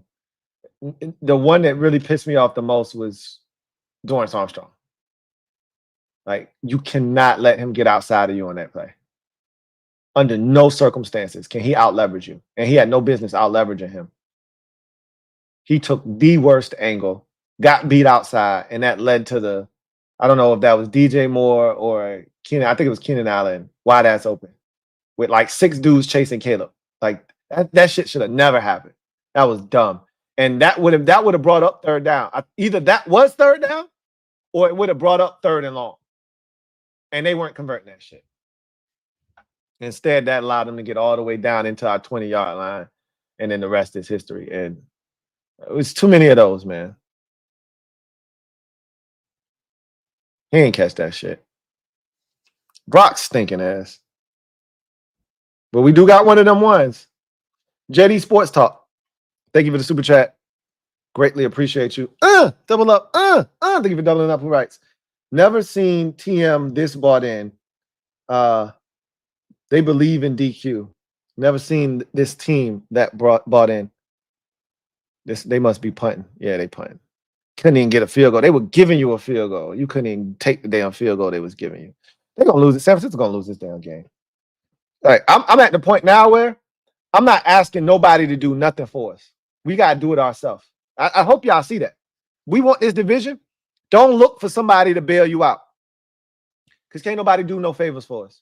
We got to do it ourselves. You want this division? We're going to have to beat Philly. We're going to have to beat Dallas. We're going to have to beat the teams in the division. Because San Francisco probably ain't going to win this game. Cincinnati ain't winning today, and they should have won that game, right?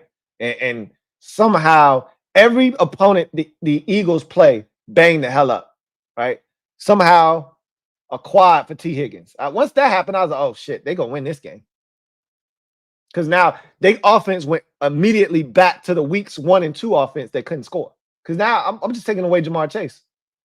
Don't nobody else scare me at receiver for your team. It's Jamar Chase and Mike Gesicki. Who else you got? I'll wait. And it showed, right? And in Jacksonville, both the rookie who was kicking ass, Brian Thomas, and Christian Kirk both got hurt today. They play the Jags next week. They finished that game with Parker Washington, and all kinds of bums catching passes. And they almost beat Green Bay. And neither one of them dudes look like they're going to play next week. Something was going on with Thomas's oblique, and something happened to Christian Kirk's shoulder, and that's unfortunate for not only him but Jacksonville, because they was probably gonna trade his ass. Now he hurt. Probably ain't gonna be able to trade him now. So, and the Eagles gonna benefit from that. And they're gonna shut down Jacksonville offense, and they're gonna feel they're gonna be beating their chest. And it's some bullshit.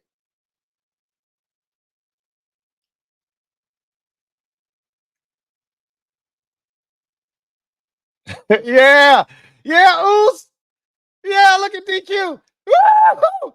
Yeah, that's the first time I saw him take his headset off and throw that shit. Yeah. Yeah. Yeah. Metaphor. Thank you for the super chat. Greatly appreciate you. Metaphor writes, we making history. New slogan, hashtag raise Hail Mary. Man, they in the little joint, they just put hail in parentheses. No, it said hail, then Mary in parentheses to the Commanders. They're gonna find a way to finesse it. It's gonna get a name here shortly, but I'm gonna watch this shit. This is gonna remind me of that Terry catch against. I can't get. I'm not gonna be able to get enough of this shit, man. You know that's all they're gonna be talking about tonight into tomorrow, probably until we get to Wednesday. They're gonna you gonna see this shit 50 minutes. I can't get enough of this shit already. And I've only seen it like 18 times already. And I'm just telling you, I'm not gonna get enough of this shit. This feels yeah. Navy Ramjet, thank you for the super chat. Greatly appreciate you. Navy Ramjet writes, blessings, Lou. Likewise, Navy Ramjet. He says, and I say that in my Morgan Freeman voice of God, voice, God voice, voice of God voice. Blessings, Lou. I died and my wife had to do CPR, but F the Bears. I take a double O for doubt. Felt us giving it away. Caleb is not Jaden, and it's not close. It's not close. And you can see he put a lot of pressure on himself too. Like Jaden, they are like polar opposites. Jaden is carefree. Like even after the Hail Mary, right? He's being interviewed by Tracy Wolfson, and he just looked just like regular Jaden. Like most dudes would have been like, I can't believe it. I mean, this is crazy. It's the craziest thing I've been a part of. I just remember the Minneapolis Miracle, and Stephon Diggs could barely talk. Like he was out of breath. He was crying. I mean, it's a playoff game. It's a little bit different, but still. Anytime I've seen anybody a part of that, they're just like losing their shit. And he's just like calm, regular heartbeat. Like, yeah, man, got to thank God for that. You know, like he's so goddamn cool. Caleb have one intercept, in a third down miss or, a sack or something. And he looked like the whole weight of the world is about to crash down on his shoulders. Like he going through some kind of like mental warfare, some shit. Like he be on the sidelines looking like he going through it. Like, God, I can't believe I missed that third down, man. Like, oh man, they're gonna really crush me in the media. Like, I don't know what he's thinking, but he looked like he going through a lot of shit. You know what I mean? And our guy's just the polar opposite, just so cool, calm, and collected. He definitely is not our guy. Like I said, they not like us. They not like us. They not like us. Hold on, I gotta hear this shit. Just let me chill for a little bit. All right. I'm gonna keep going, but I'm like watching both at the same time. It definitely felt like we were giving it away. And I said that in the moment. Felt like we was giving this shit away, right? I might have to mute it. Just I don't know. They might try to flag me. I don't know. They might try to flag me on some shit. So I might just go ahead and I'm gonna mute y'all for a second. I'm gonna be back though, but I'm gonna mute the mic because I gotta turn this shit up because I want to hear it. I ain't gonna even front on y'all. Hold on a second.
All right, I'm back. So, all right, so I went. So that's okay. So they did show me something I didn't see. So Tyreek Stevenson, I'm pretty sure y'all seen it just like I was watching it. So Tyreek Stevenson was talking shit. That's the guy Terry got into it with during the game, and they was going back. First of all, he's not trash. He ain't good, right? Tyreek Stevenson, he's all right. He ain't like a better ball on that second deep ball, and he beat again, right? Because he was the one that Terry beat on the first deep ball. And so he out there talking shit to the fans, pointing at it, and the ball gets snapped, they running down the field. I love it, man. I love it. I love it. I love it. I love it. Rip 21 me, Sean Taylor. Stand up. You are the newest member of the MOBB mob. You know what to do. Welcome, Rip 21 me, Sean Taylor, with some love. Welcome to the squad. Glad to have you on board. Lang Hughes. Thank you for the super chat. Greatly appreciate you. Lang Hughes writes, Lou, I told you that boy was suiting up today. I got a double O for y'all. Okay. Okay. I'm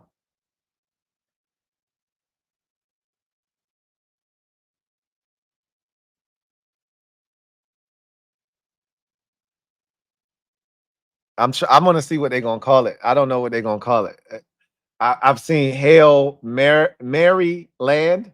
So I just saw that. We're gonna figure out what it's called. So we can, when we say it, we know exactly the play. We don't have to say the Noah Brown play or the play against the Bears. As soon as you say, when we say Monday Night Miracle, you know exactly what we're talking about, right? So it's got to be that, right? We'll fit. When I say swinging gate, you know exactly the play, right? If I say the Monday Night Massacre, you know exactly the game I'm talking about. This play game, call it whatever you want. It's got to get a name, and it will. But okay. I was wrong, and I wanted to be wrong here. I wanted him to play. I just didn't think he was going to play, and it didn't feel like it. And even when he practiced on Friday, I still wasn't sold. But a lot of you said, no, bro, he's playing. And I'm glad y'all spoke it into existence because I just didn't have the confidence. And we don't win this game without him, And Marcus probably would have turned the bitch over once or twice with the way the Bears was playing defense. And we don't win this game without him, obviously. So, boy, did we need him. Metaphor. Thank you for the super chat. Greatly appreciate you. Thank you for being a member of the MOBB. Double up. Thank you for doubling up. Who writes?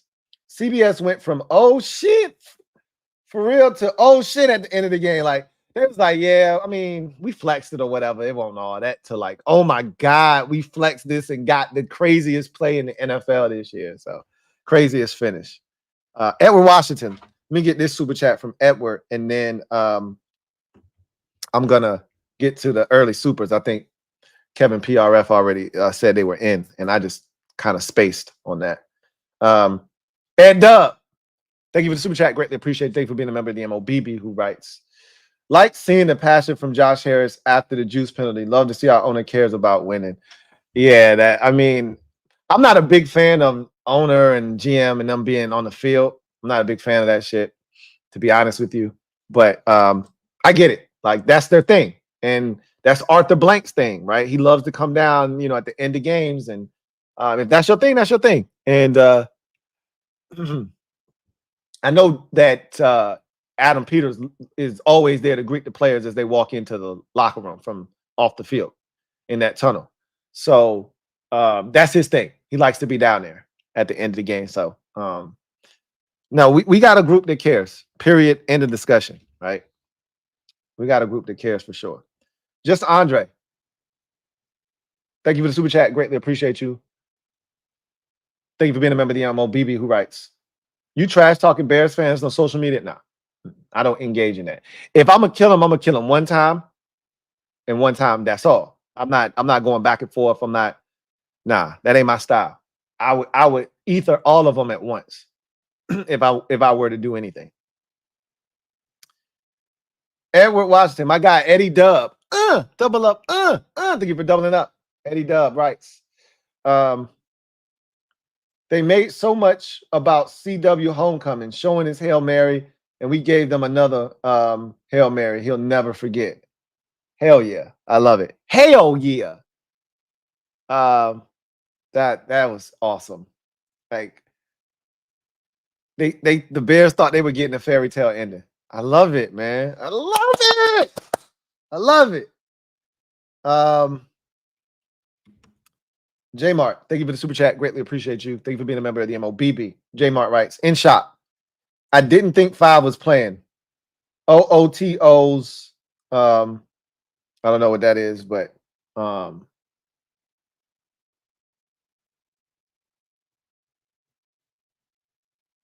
in shock. I wasn't in shock. I was in utter disbelief. Shock I'd have just been like hands on head, mouth open type deal. You see it in college football all the time. I always love memeing those people up, right? I was enthusiastic. I was going crazy. I was going nuts. I was in disbelief. I can't believe, like, is there a flag? Like every time we do something good in this game, it's a flag. Is there a flag? What did we do wrong? What didn't count here? Right. And then I just saw the score go to 18-15. It was final. We're running on the field. Because even when Johnny Newton recovered the fumble, even if that was really a fumble, we had dudes running on the field. It wouldn't have counted. Anyway, I didn't think he was playing either, J Mart. Okay. I was wrong about him not playing. Let me get that 00 out the way. I didn't think he was playing. I'm glad I was wrong. I wanted to be wrong there. I keep forgetting Brandon Aubrey is a soccer player. So he got that crazy ass soccer kick that he do that force you to return the ball. That shit crazy. Let me get to the early soups though, right while it's on my brain before I forget. Let's see. So let me get these out the way real quick. Super DB GOAT, Mr. Ron B, Buddha Dream Team. So Super DB GOAT, Mr. Ron B, and Stephen Combs. Welcome back. Welcome back. Welcome back. Welcome back to the mob. And then Dream Team Buddha and SBTCBL. Stand up. You are the newest members of the MOBB. Mob, you know what to do. Show Dream Team Buddha and SBTCBL some love. Open up, welcome with open arms. Welcome to the squad. So glad to have y'all on board. This is a hell of a ride, and we just getting started. Perfect time to join. Take command for life. Thank you for the super chat. Greatly appreciate you. Take command for life writes, pinch me. I don't believe this is real life. I get it. I totally understand why you feel that way. These types of things usually don't happen to us, right? But it's a different time. It's a different era. I keep telling y'all, it feels different because it is different. Twin D. Thank you for the super chat. Greatly appreciate you, my guy, Twin D. 12 men. Okay, on defense, I'm about to say, there y'all go again. Nice little play, and y'all effing it up. I'm driving back, so I can't talk much. Being in the stadium for that play was indescribable. That's one of them ones, and I sent somebody to the game, and I hope they stayed the whole time. That's one of them ones you'll never forget if you was at the stadium when that happened. That's one of those, hey, remember the time? And you like, yo, I was there, right? We bring that shit up. I was there, right? That's one of those right there, right? You gotta let people know I was there when that shit happened. Andrew Scholl, thank you for the super chat. Greatly appreciate you. Andrew writes, Louie had to change that shirt, didn't you? I did. Guilty as charged. I told the story of, I think it was Kevin the PRF. Pretty much saying, hey man, put that black shit away. Because I damn sure had it all out. And I was sick too, boy. I was sick to my damn stomach. Sick. Rush is variety. Thank you for the super chat. Greatly appreciate you. Thank you for being a member of the MOBB. It feels different, Lou. Wow. Yes, indeed. Yes. I can't get this damn grin off my face. My cheeks starting to hurt. It's just crazy, man. It's just crazy. Joey, thank you for the super chat. Greatly appreciate you. Go, George. Go, George. Go, George. Go, George. Go, George. Go, George. 2-yard line. Where you putting me at? Let's go. Get in the end zone. Stop bullshitting. These boys is trash.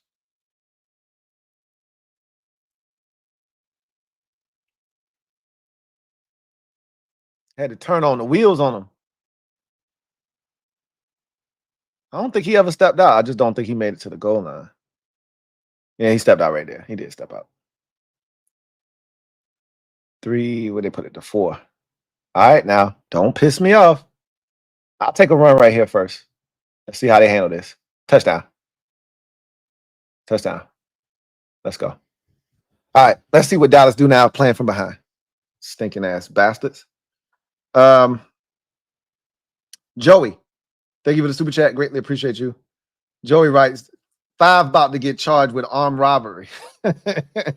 Got him. Got him. Y'all know what it is. Run it. Empty them pockets. Run it. Black Al B. Thank you for the super chat. Greatly appreciate you. My guy, Black Al B writes, what it do, Lou? From a Vikes fan that watched a 30-point comeback against Indy, it ain't over till it's over. But he said, when the Burns ran with the O-lineman and fumble, all I heard in my head was, you do stupid shit, you deserve to lose. Yeah, that was a dumbass decision. Let me speak to the manager. That's one of them. Hey, let me speak. I don't even want to talk to you.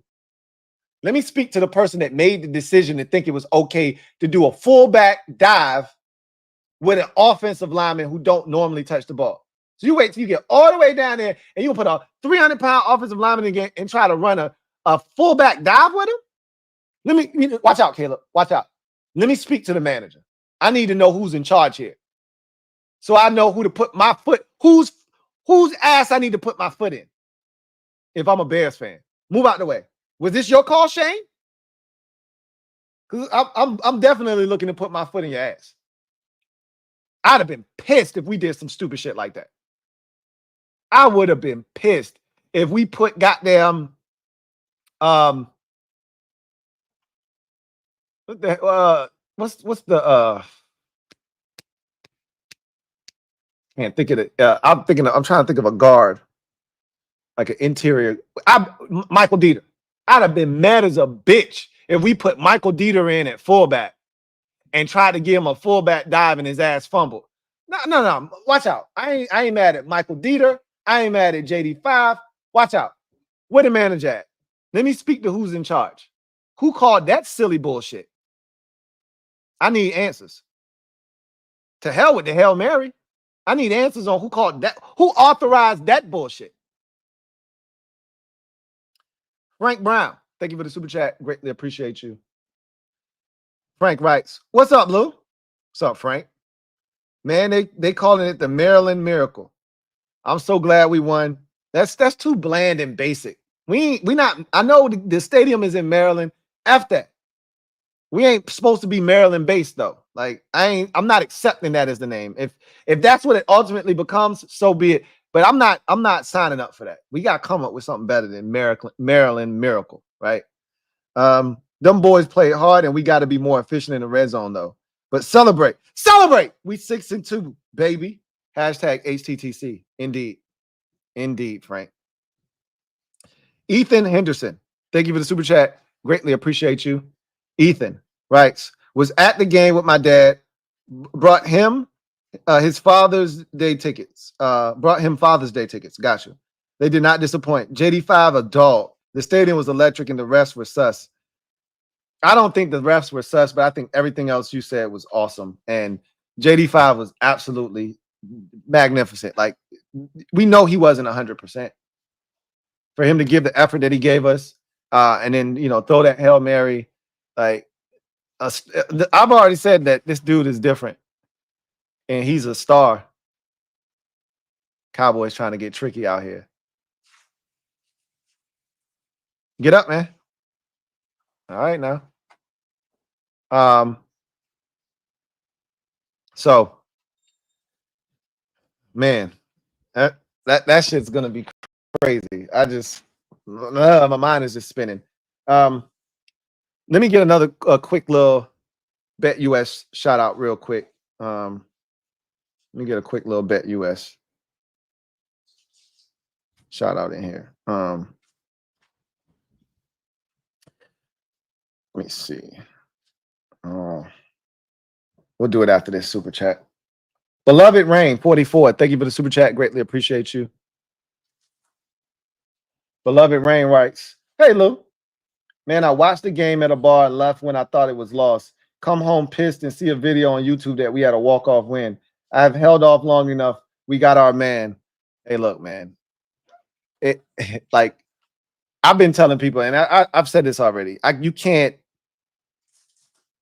can't force people to be on board, and I can't tell people when they should end their PTSD and just be all in. Right? I've been all in since Cincinnati.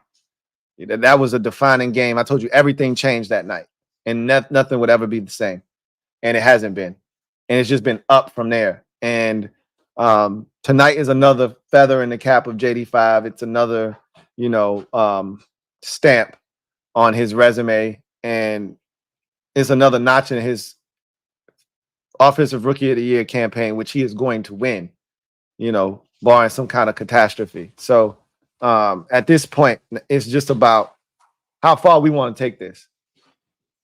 And you're not the only one. Somebody said, man, I left the stadium and I didn't get to experience it. You're not the only one.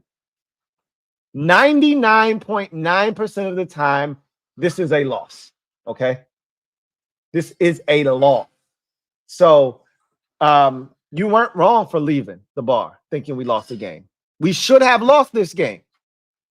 We did everything in our power to lose, and we should have lost. And again, thank God the football gods just didn't see fit for that to happen today. Pick that off. Yeah, Lenore. Yeah. There go that being sweet like syrup. Sweet, sweet daiquiri. Sweet like syrup. Come on, San Francisco. Don't piss me off. Go get another touchdown. I told you I want to see how they play from behind. They some front-running ass clowns. Inbounds. Let's see how they play from behind. Let's see how they play from behind. They was getting a little too confident. That'll knock their ass down a peg. Mike Leslie, thank you for the super chat. Greatly appreciate you. Mike writes, Eagles starting to look good now. Finally can get both of our teams in a real feeling rivalry game for once. Eagles, they look really good today. They got my attention. They got my respect. I hated that T. Higgins didn't play, but they got my respect. I ain't making no excuses. They beat them up, and they beat them up good, and they dominated them when they needed to. They made the plays that needed to be made, and I got to respect it. They're not going away. I was hoping that we could win. They could lose. Dallas could lose. And Dallas looked like they're going to do what they're supposed to do here. And I was hoping we could create some distance. And because they win it next week, too. We got to beat the Giants next week. Because they beating Jacksonville next week. Right? And so this shit it's not going to be easy. We got to work for this. And I wouldn't have it any other way, to be honest with you. We want this division. We got to go through. We got to go through the belly of the beast. The last two division winners. The two teams that's been passing the division back and forth between the two of them. We got to go through both of them if we want this.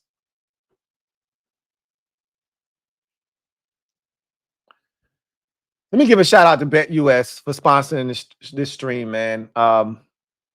This is incredible. And Bet US has been awesome. And they got this prop builder that they are rolling out that's awesome. I told you I played with it a couple of times, and it's pretty dope. You can build your own prop bet, and if you got an inkling, if you got a hunch, this is what's going to happen. Go ahead and put it together.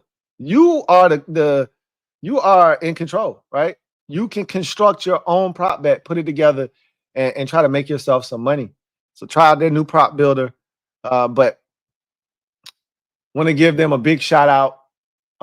Fastest payouts in the industry. Also, get up to 10% back on your net losses twice a year as long as you're active and over a 6-month period. And then here's the big kicker. For new users, Some of y'all are all over the place betting with this. Look, give him a shot. Give him a shot. Sign up, and your first sign up bonus of 150% up to $2,000. Your next two deposits, you get 125% off on that same $2,000 when you use the promo code YouTube150. Get that first down, boy. All right. YouTube 150, man. Big shout out to Bet US for holding the kid down, man. Christopher McLaughlin, my guy, Chris. Thank you for the super chat. Greatly appreciate you. Thank you for being a member of the MOBB. My guy, C-Mac. Thank you for being a member of the MOBB. Chris, right? Say, Lou. Thank you for your generosity, first and foremost, as always, man. Really, truly do appreciate you and your unwavering support. Who writes, hey, Lou. What's up, Chris? Hope all is well with you and the family. Likewise.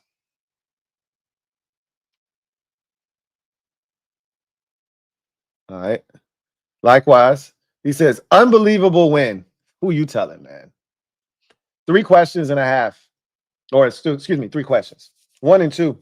How concerned are you about the turnovers, timeouts, excuse me, used at the start of the second half? And should we go to hand signals to call plays? And number 3, how concerned are you if we start Trent Scott at left tackle next week and why? So the first 2. I'm very concerned about the timeouts used in the first early portion of the second half. That is not the first time we have done that. It's not like this was the first time and you just chalk that up to, oh man, we just got up there, we got discombobulated. Hell, on the Terry play, we had guys all over the place. JD had to get people lined up, and then we had Jeremy McNichols in there, and his ass didn't even know what to do. Like, this has been a consistent issue all season long where we simply don't get lined up cleanly, and guys are all over the place. So you get different packages in and this, that, and the third, and they got to fix that shit. They got to clean that up. And we got to stop with the self-inflicted wounds. We got to stop with the penalties in the red zone and the mistakes. Like, that's how you get beat. And we should have got beat today. Like, we really should have lost this game based off of the mistakes we made. As much as I want to say we shouldn't have, as much as I want to say we shouldn't have lost this game because we dominated them, we were the better team. We should have lost this game. I mean, you can't account for a Hail Mary at the end, but it happened. But make no mistake about it, they got to clean that shit up. This is not the first game that the Baltimore game, if I'm not mistaken, the Baltimore game, we only had 2 timeouts because we wasted a timeout in that game. Instead of having all 3, we wasted a timeout. Let's go. They picked the flag up. We ain't get the benefit of that shit today, but the 49ers did. Look, let somebody get the blessing. We ain't getting in that. Let me shut up. We got the damn somebody put the holy hail or the hail holy or whatever. We got the damn Hail Mary. Let me shut my ass up. Stop crying about shit. Anyway. Yeah, that's a problem for me. I can't condone timeouts being used. How the hell they picked that flag up? Look like he just ramrodded his ass. Okay, cool. And going to hand signals, I don't think we need to go to hand signals. I just think we gotta drill that shit. We gotta be better. We gotta be more meticulous in how we go about, setting that stuff up. And we go with tempo a lot. Like, we should be accustomed to 8 weeks in now. Ain't no excuse. We go with tempo quite a bit.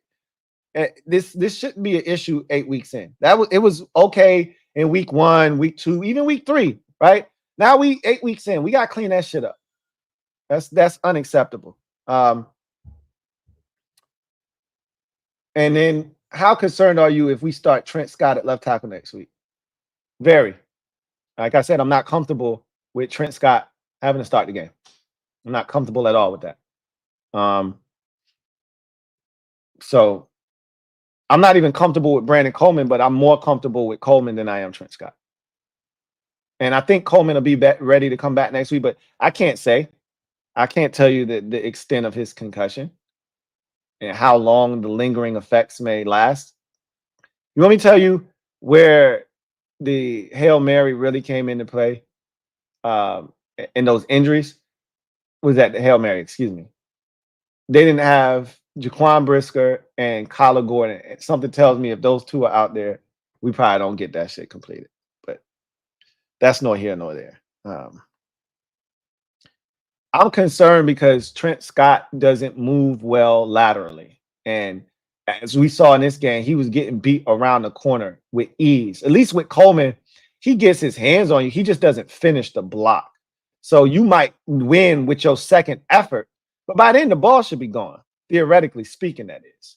With Scott, you know, I want to say it was Darrell Taylor. He ran right by him, turned the corner, and I'm like, JD, get out of here. JD, he ain't accustomed to his backside getting pressure that quick. So his clock ain't going off like it might have maybe earlier in the season when it was this emphasis and focus on, hey, get it out your hands.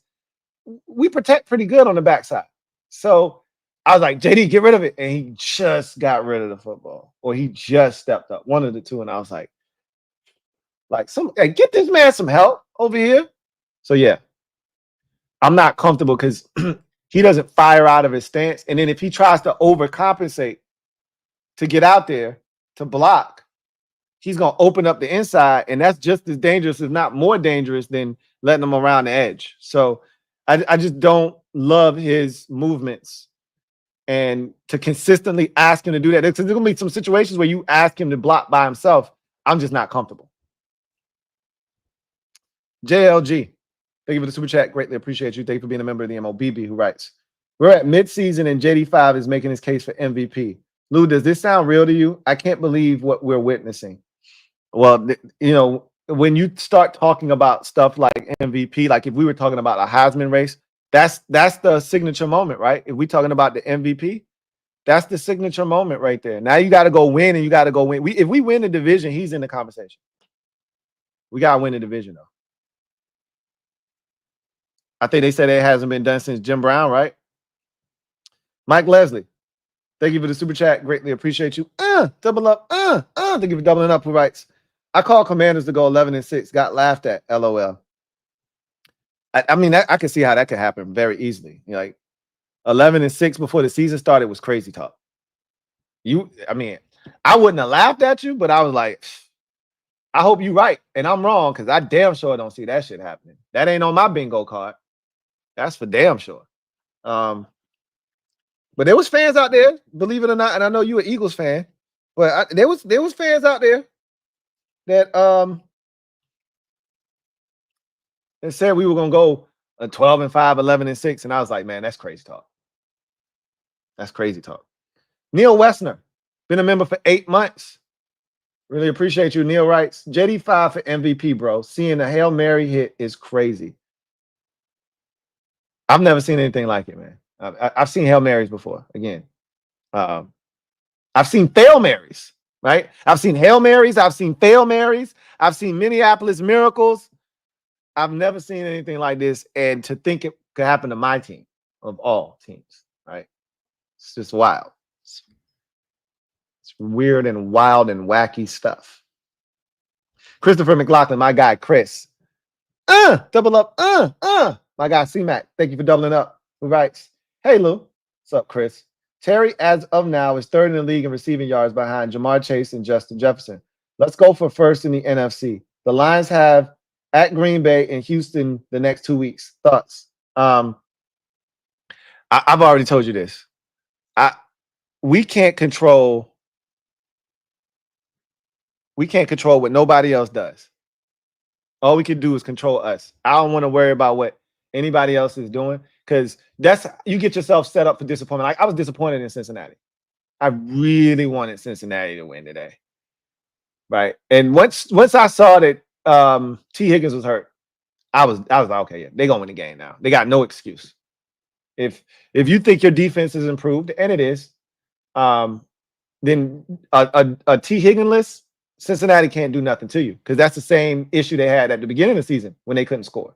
Was teams were taking away Jamar Chase and daring one of the other receivers to beat him, and they couldn't do it, right? If that's T. Higgins, just a great example. If that's T. Higgins in the back of the end zone on that second drive that they had to settle for a field goal on, when the rookie out of Alabama, I think he's going to be good when it's all said and done, had Darius Slay stick his hand in there, in between his hands, and essentially lodge that thing out. If that's Tee Higgins, that's a touchdown. He got some of the strongest hands in the NFL. That's a touchdown. He might not even get his hands where Tee Higgins' hands are on that play, because Tee Higgins got him by about 4 or 5 inches. And then T gonna stretch out, catch that bitch, and he gonna keep it all the way up here. He's not gonna let him touch that shit. So it was they were at a big disadvantage, and the Eagles took advantage of it. And I just don't trust anybody. I don't know if you saw what Detroit did to Tennessee. It was worse than what we did to Carolina. It started out like Tennessee was competitive early. I think it was a 14-14 game, and then they proceeded to score like 35 unanswered points. Like it got ugly fast. They're gonna beat Green Bay. They're gonna beat Green Bay, and they'll probably beat Houston too. The only thing that Houston might have a shot at is, I think, by then they may have Nico Collins back. They're a whole different offense with Nico Collins in the line. Totally different animal. But Stephon Diggs got hurt today too. So they were just down to Tank Dell by the end of that game. So I don't know what's going to happen with Detroit. I don't really care. I'm more concerned with winning our division. You know, in the process of winning our division, we stumble upon the #1 seed. Great. But the goal is to win the division, right? And Terry, again, when Nico Collins got hurt, he was #1 in the league in receiving yards. So I imagine when he comes back, he's going, assuming he's healthy, he's going to jump right back in, and they're going to go to work. But it's fun seeing Terry, because this is what happens when you got a quarterback. When you got one of them ones, your one is allowed to officially eat. Like Terry can sit down at the table, tuck his napkin in his shirt, and eat good, and not have to worry about, man, I'm afraid if I don't eat everything on my plate right now, it ain't gonna be there later. Like, bro, you can save leftovers. It's okay. Right? Eat till your heart is content. It'll still be here. You ain't got to worry. Am I going to be playing with the same quarterback next week? Am I going to be playing with the same quarterback next year? Like, you don't got to worry about that no more. It's fun to watch him. I just need him to score these damn touchdowns, man. Terry is killing me. Just need him to score these damn touchdowns, Chris. Mo M. Stand up. You are the newest member of the MOBB mob. You know what to do. Show Mo some love. Welcome him with open arms. Welcome to the squad, Mo M.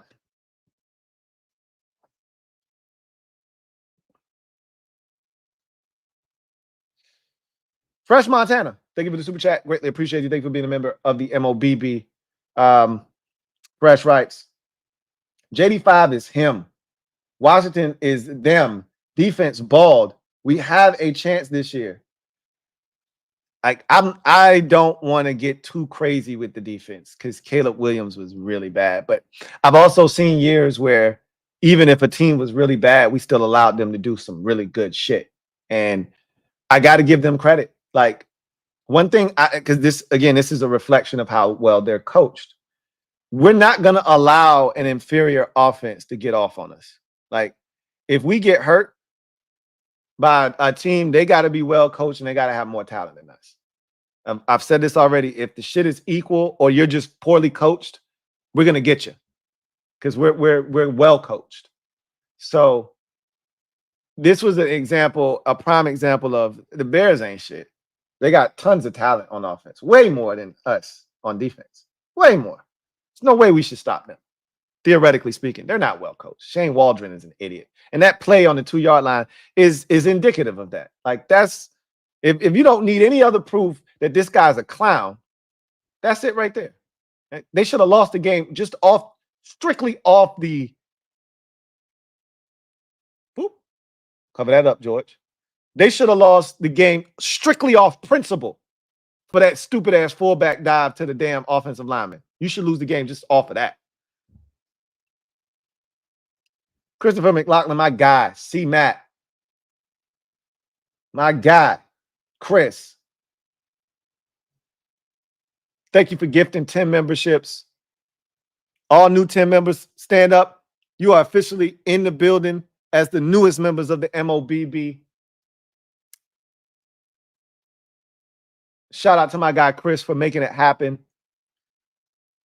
Really, truly do appreciate your generosity and blessing these 10 new members of the squad. And what a night to do it, right? It's a night. We're gonna make this a night to remember. Get ready tonight. We're gonna make this a night to remember. We ain't gonna never forget this night. The same night y'all became members of the mob, courtesy of our guy, Chris McLaughlin. Big shout out to my guy, Chris. Can't thank you enough. Shout out to the 10 new members of the mob, courtesy of our guy, Chris McLaughlin. Kenny Butts, thank you for the super chat. Greatly appreciate you. Thank you for being a member of the MOBB, my guy, Kenny. Thank you for the super chat. Mark Mullinex, thank you for the super chat. Greatly appreciate you. Thank you for being a member of the MOBB, my guy, Mark Mully writes.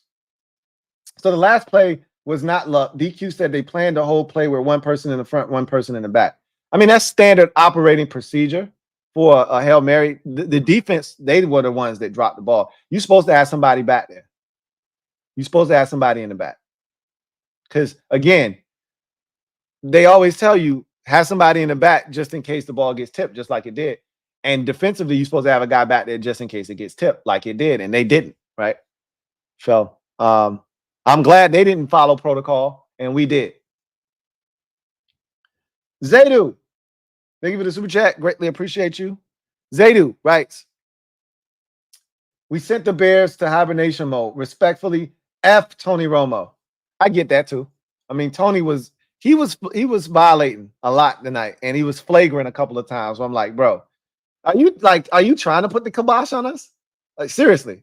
Like, if you believe in the announcer's jinx, Tony was really out of pocket tonight. I mean, he was doing some really, really flagrant shit. But Jim was just as bad. Like, Jim, you know better. Tony's an ex-Cowboy. I get it. You supposed to be impartial, though. Don't let Tony influence you. Right? If you don't stand for something, you'll fall for anything. Don't let Tony influence you with his bullshit. Oh, the Bears need a Devin Hester play. Like, shut up. Shut up. Oh, he hasn't missed a field goal all year. He had a game like this against the Giants earlier this season where he, shut up. We can talk about that shit after he made the kick. Shut up. Like, got me over here feeling like Little Richard. Shut up. Shut up. The Cuevas, thank you for the super chat. Greatly appreciate you. Double up. The Cuevas writes, Lou, do you think AP is aggressive at the deadline? I don't think so. Again, what are you actually getting at the deadline? That's always, like, again, I'm interested in a Zadarius Smith. Like, that's what I'm after. And I don't think it's going to cost you a whole hell of a lot to get it as Zadarius Smith. But again, is AP willing to part ways with what it's going to take? And I don't think it's a salary thing, because I don't think Zadarius has a whole heap of money. I got to go and see what his money looked like. But I don't even know if he's got a lot of years left. This might be the last year of his deal in Cleveland, for all I know. But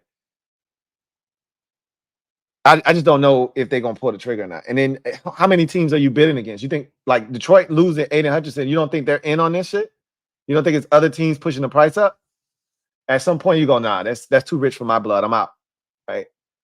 So I don't think anything's going to get done. But, you know, deadline spur action. So we'll see what happens. Jared Fromm, thank you for the super chat. Greatly appreciate you. Jared, right. All right, Debo. This look like a touchdown, Debo. This look like a touchdown, Debo. I was wrong saying we would lose. Just tagged you in a post by Adam Rank. He just flat out said Caleb went down there, dominated, and was the better quarterback. Adam Rank is a hack. I think a lot of us don't respect Adam Rank. I don't.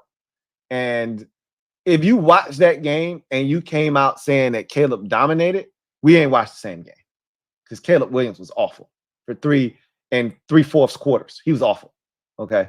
Man had 29 yards passing in the fourth quarter when the Bears scored their first points, which he had nothing to do with, by the way. Don't tell me this man was awesome. The man had 111 yards passing. Okay. The man was 10 of what? Was he 10 of 34 or some shit like that? What are we talking about here? What's the number on him? 10 of 24 for 131 yards. F out of here, right? Like, I don't care to hear from Adam Rank. He's a Bears fan that's butthurt after this loss. Good. I'm glad it stings. I hope it hurts even worse tomorrow when it's plastered everywhere.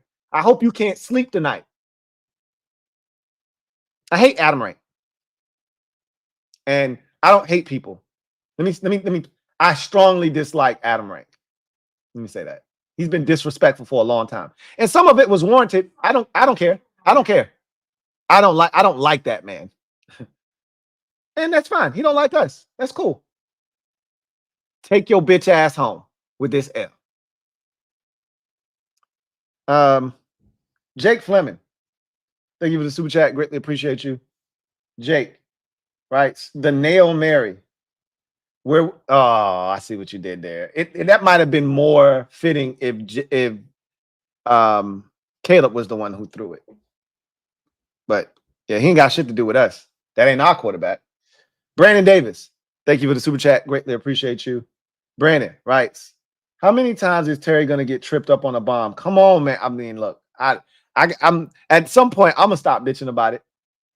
But it just pisses me off because we don't like the explosive touchdown. We like the explosive play.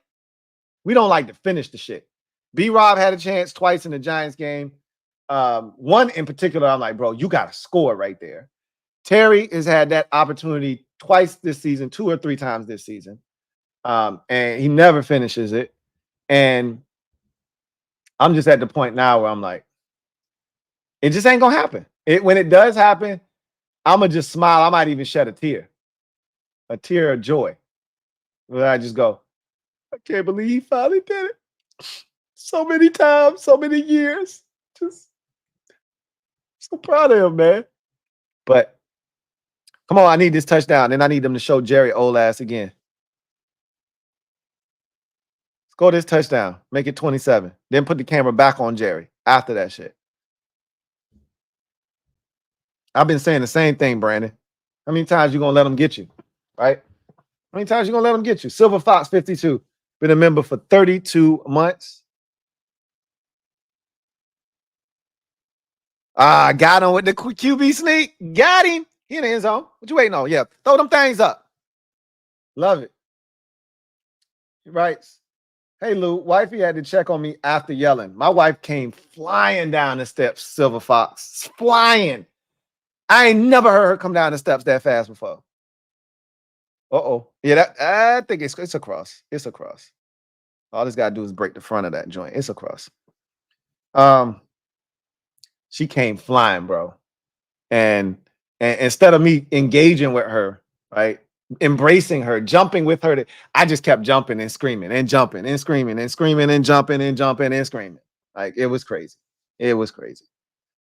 So she came and checked on me, but she was excited too. But hell yeah, I get it. I understand why your wife had to check on you. From that angle, he ain't got shit. But I don't know if that's the right angle to say, like, he ain't make it. Right there, he looked like he across. Like I think he's across. Yeah, they confirmed it already. Good. Now they definitely lost this game. Now they down 3 scores. Dave O from the 757, been a member for 5 months. Appreciate you. Writes, payback for that Denver BS. Celebrate all night long. Man. But we didn't lose that game against Denver, though. They had to go for 2 after that, remember? And we got to stop. You know, Juice got the I want to say Juice. Did he pick it off or did he make a play? But that was Russ because they had a receiver wide open across the field and Russ. He just threw it up. I think Juice probably picked it off. or he did some pass interference shit and got away with it. I do remember that. Saying, man, Juice got away with a mug in there at the end, and they let him slide with it. Juice be getting away with some shit. So when he don't, I can't be mad because he gotten away with a hell of a lot of shit in the past. Rel Goat, and a lot of it in this game too. Rel Goated, thank you for the super chat. Greatly appreciate you. Rel writes, got a feel for Montez, man. LOL. I know he mad, man. I don't feel shit for Montez. Hey, did you just kick this out of bounds? Did you really just do that? Tommy. Like I said, I got no ill will towards Tez, but he one of them now. He one of them. And every time he talk about us, he's speaking his truth. This was a dump, and it was a dumpster fire when he was here. Same with Antonio Gibson. I don't get mad at him. I just like, I wish y'all could see what is like. He's salty because we traded him. This ain't like Antonio Gibson leaving in free agency. We traded away Montez Sweat. And in his mind, they didn't believe in him. This new group came in, and instead of seeing him as a part of the solution, they saw him as an asset and a commodity that they could flip to try to, help them get this team faster. And in his mind, he's probably thinking, I deserve better than that. So, and he played well today. He ran Jaden down twice. So I got nothing but love for him, but he played for the Ops. Ouija HTTR, big shout out to you for gifting 5 memberships. Those 5 members, stand up. You are the newest members of the MOBB mob. You know what to do. Show all 5 of those new members some love who were blessed by Ouija HTTR. Thank you for your generosity and welcome to the squad. 5 newest members, courtesy of Ouija HTTR. John Perez, thank you for the super chat. Greatly appreciate you. Double up. Thank you for doubling up, JP. Who writes, my Commanders are 6-2, my Lakers are 3-0, and my Capitals are 5-2-0. My life is good right now, man. Enjoy it. Bask in it. Enjoy it. J Mark, thank you for the super chat. Greatly appreciate you. Thank you for being a member of the MOBB. Who writes, I'm glad the Bears took number 18. JD5 is OOTOs. You gotta tell me what that means. I don't know what the hell that means. That's the second time you've said that. Oh, okay. I'm being slow. One of them ones. Okay, I got it. Okay. You went abbreviation on me and I didn't know. I got it. I figured it out. He's one of them ones. Yes, he is. I'm so glad that they took 18 as well. And so many of you wanted 18 over JD5. I told you I didn't give a shit. I didn't think you could lose with any. And you know what? If he was here with Cliff, he might be doing some of the things JD's doing. Maybe. But he's not the athlete that JD is. He's not going to make it come to life. And as you can see, he's not nearly as accurate as JD. He puts too much pressure on himself, I think, to be perfect. Instead of even the ones he completes, like that one, the DJ Moore, when DJ got hit out of that shit was a wobbly duck. Looked like somebody shot that bitch in mid-flight. It barely got there. Like, he be pressing. You could tell he on the sideline going through it. Like, bro, you just down 12-7. Why you look like you about to go, like you thinking about doing something, harming yourself after the game or some shit. It's I don't want to say it's just the game, but like he looked like he really be going through it on the sidelines. That ain't who I want at quarterback. Give me the guy that's cool, calm, and collected at all times. Jay Black, thank you for the super chat. Greatly appreciate you. Jay writes, tell Keenan Jefferson to let that shit go, LOL. Who the hell is Keenan Jefferson? I don't know who Keenan Jefferson is, but I can tell you this much. We were very fortunate to be in this game at the end with a chance just to even get the Hail Mary off. Because even that execution wasn't great. You know what I'm saying? Shout out to the clock operator for trying to give us an additional about 8 seconds. We ran the play. The play started with 19 seconds left. And when the play was over, it was 20 seconds on that bitch. I said, hey, clock operator, I see you. I see you out here trying to give us a shot. So shout out to the clock operator for trying to give us a little extra time. Colin Jones, thank you for the super chat. Greatly appreciate you. Colin writes, last week, Taylor Swift. Today, UPS delivery, Go Brown. Special delivery. I want that. Special delivery. Can I have that? Special delivery. That special delivery. Julex N triple zero.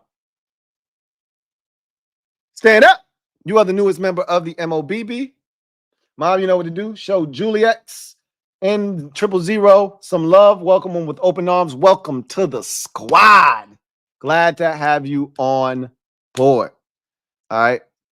Love that Mike McCarthy look. That flummoxed look of, I wonder how the offense ain't working. I wonder how we down 17 points right now. This is crazy.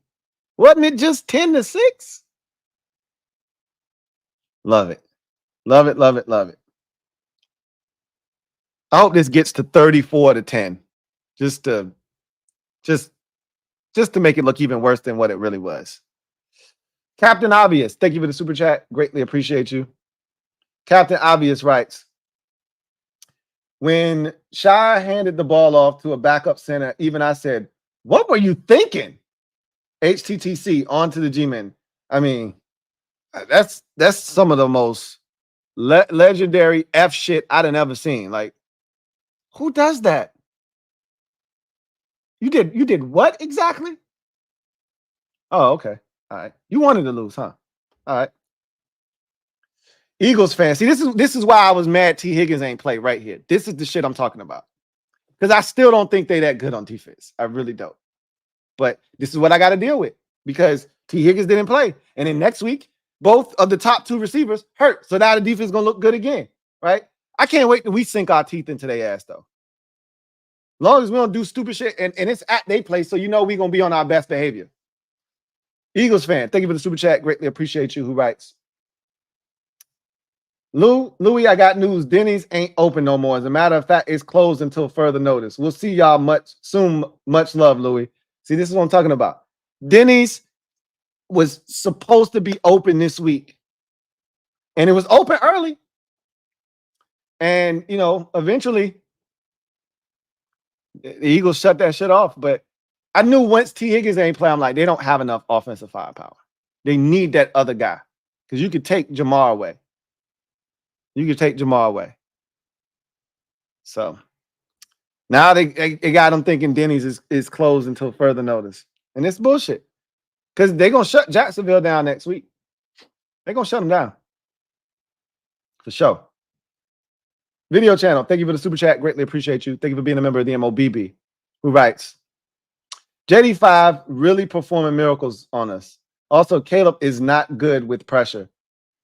Look, I can tell you this much. He good at that dancing around shit and extending. Like, he got a knack for that. I know I was pissed off because I knew what he was going to do. And yes, it may be a lot harder.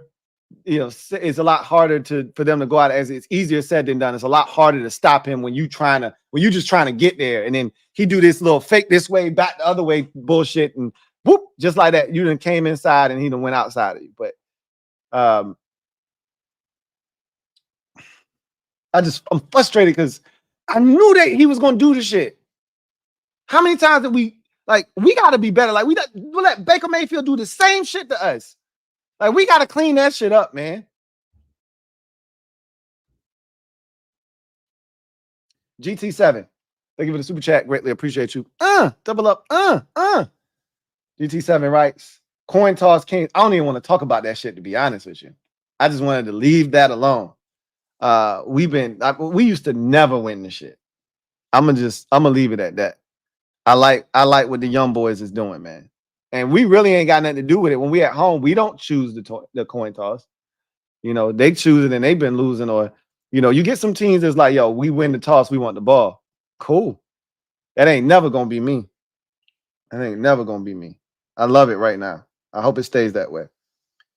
Navy Ramjet, thank you for the super chat. Greatly appreciate you. Double up. I think it's a double up. Might be a triple up for you, Navy Ramjet, who writes, Caleb's facial expressions and body language is why I don't like him. JD5 has been my guy since before the draft. My wife's water almost broke at the end. Wow. That's wild.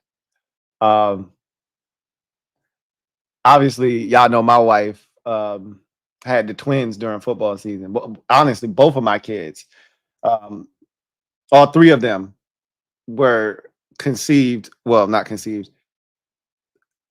My wife had them during football season. The oldest, his birthday is in September.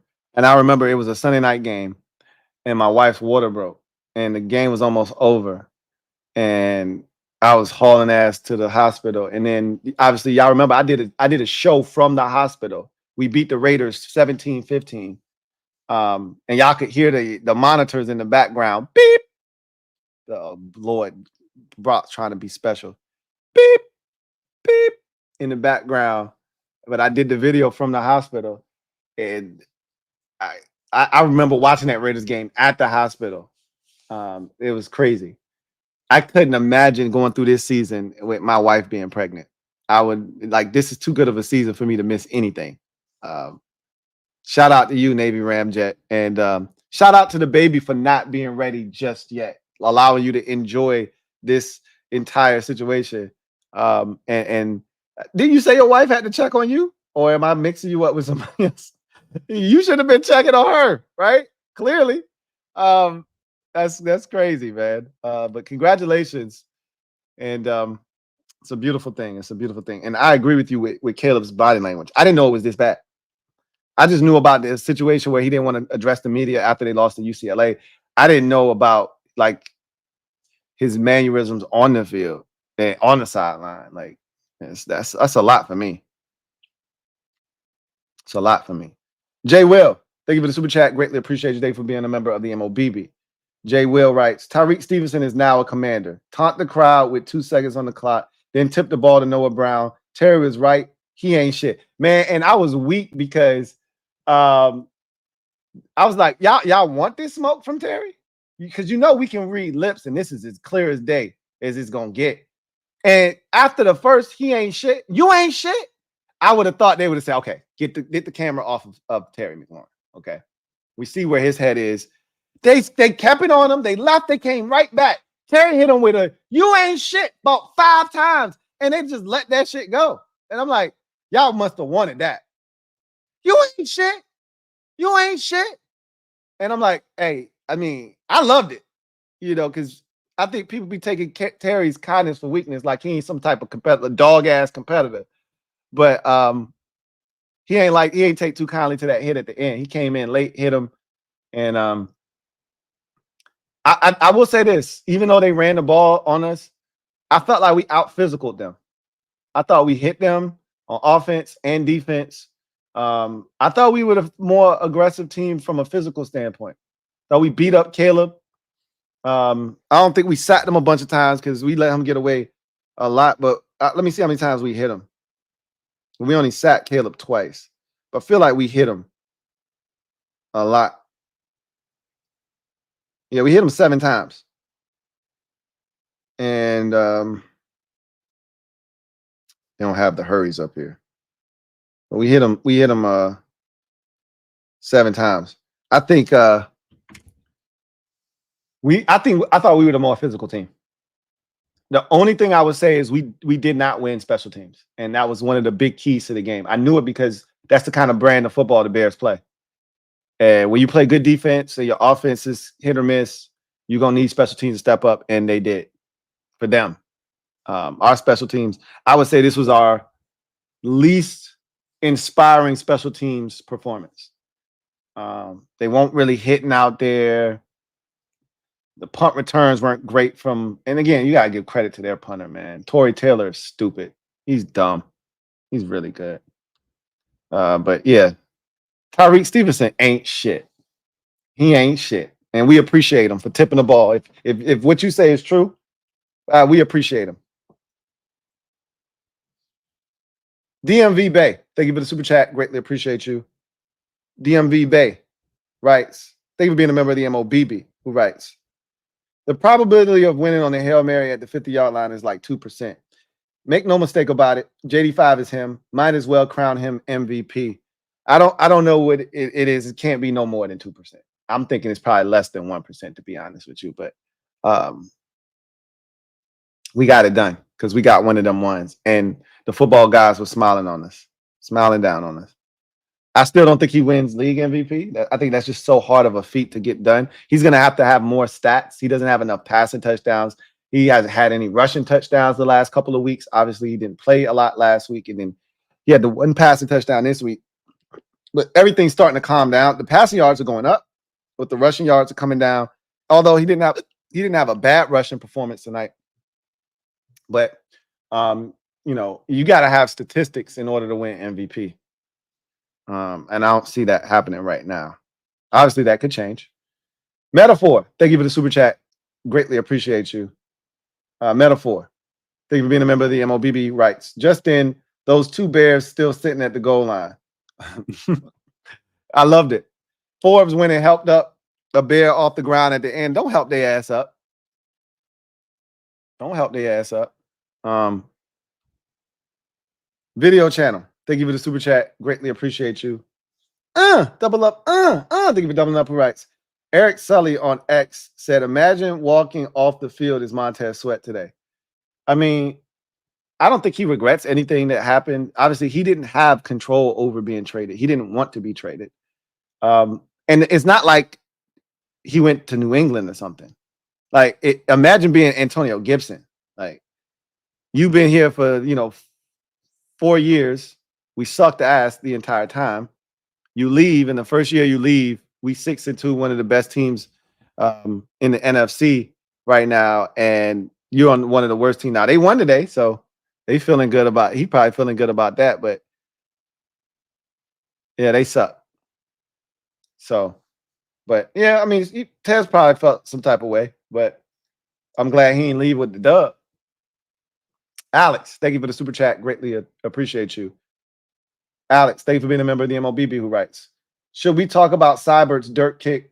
I've already talked about it. I talked about it when we played Baltimore and he did that shit. He kicked that knuckleball and it went through on the extra point. And I said, hey, Seibert got to stop doing that shit. I talked about it because it's all good when it goes through. Don't nobody want to talk about the shit.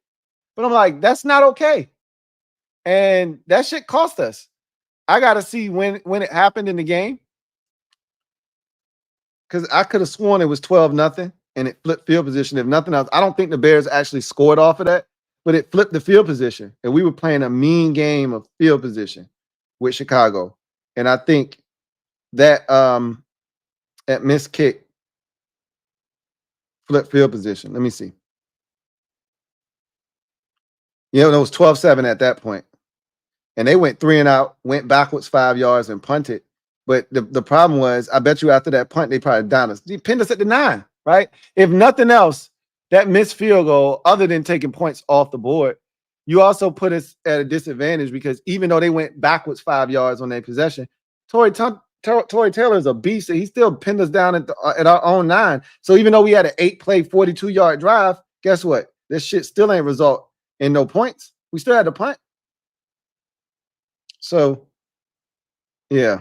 Austin got to get his shit together, and he's been so good. I ain't gonna kill him because he been so good for us. He been clutch, but he got to be better than that, man. He got to stop doing that shit. That's not the first time he's done it, and we assumed it got blocked, and that shit ain't get touched. It didn't get touched in the Baltimore game. It didn't get touched today. You got to stop doing that shit. LT, thank you for the super chat. Greatly appreciate you. LT writes, Kellen running the ball hurts, beats Allen, Burrow, and Pat. I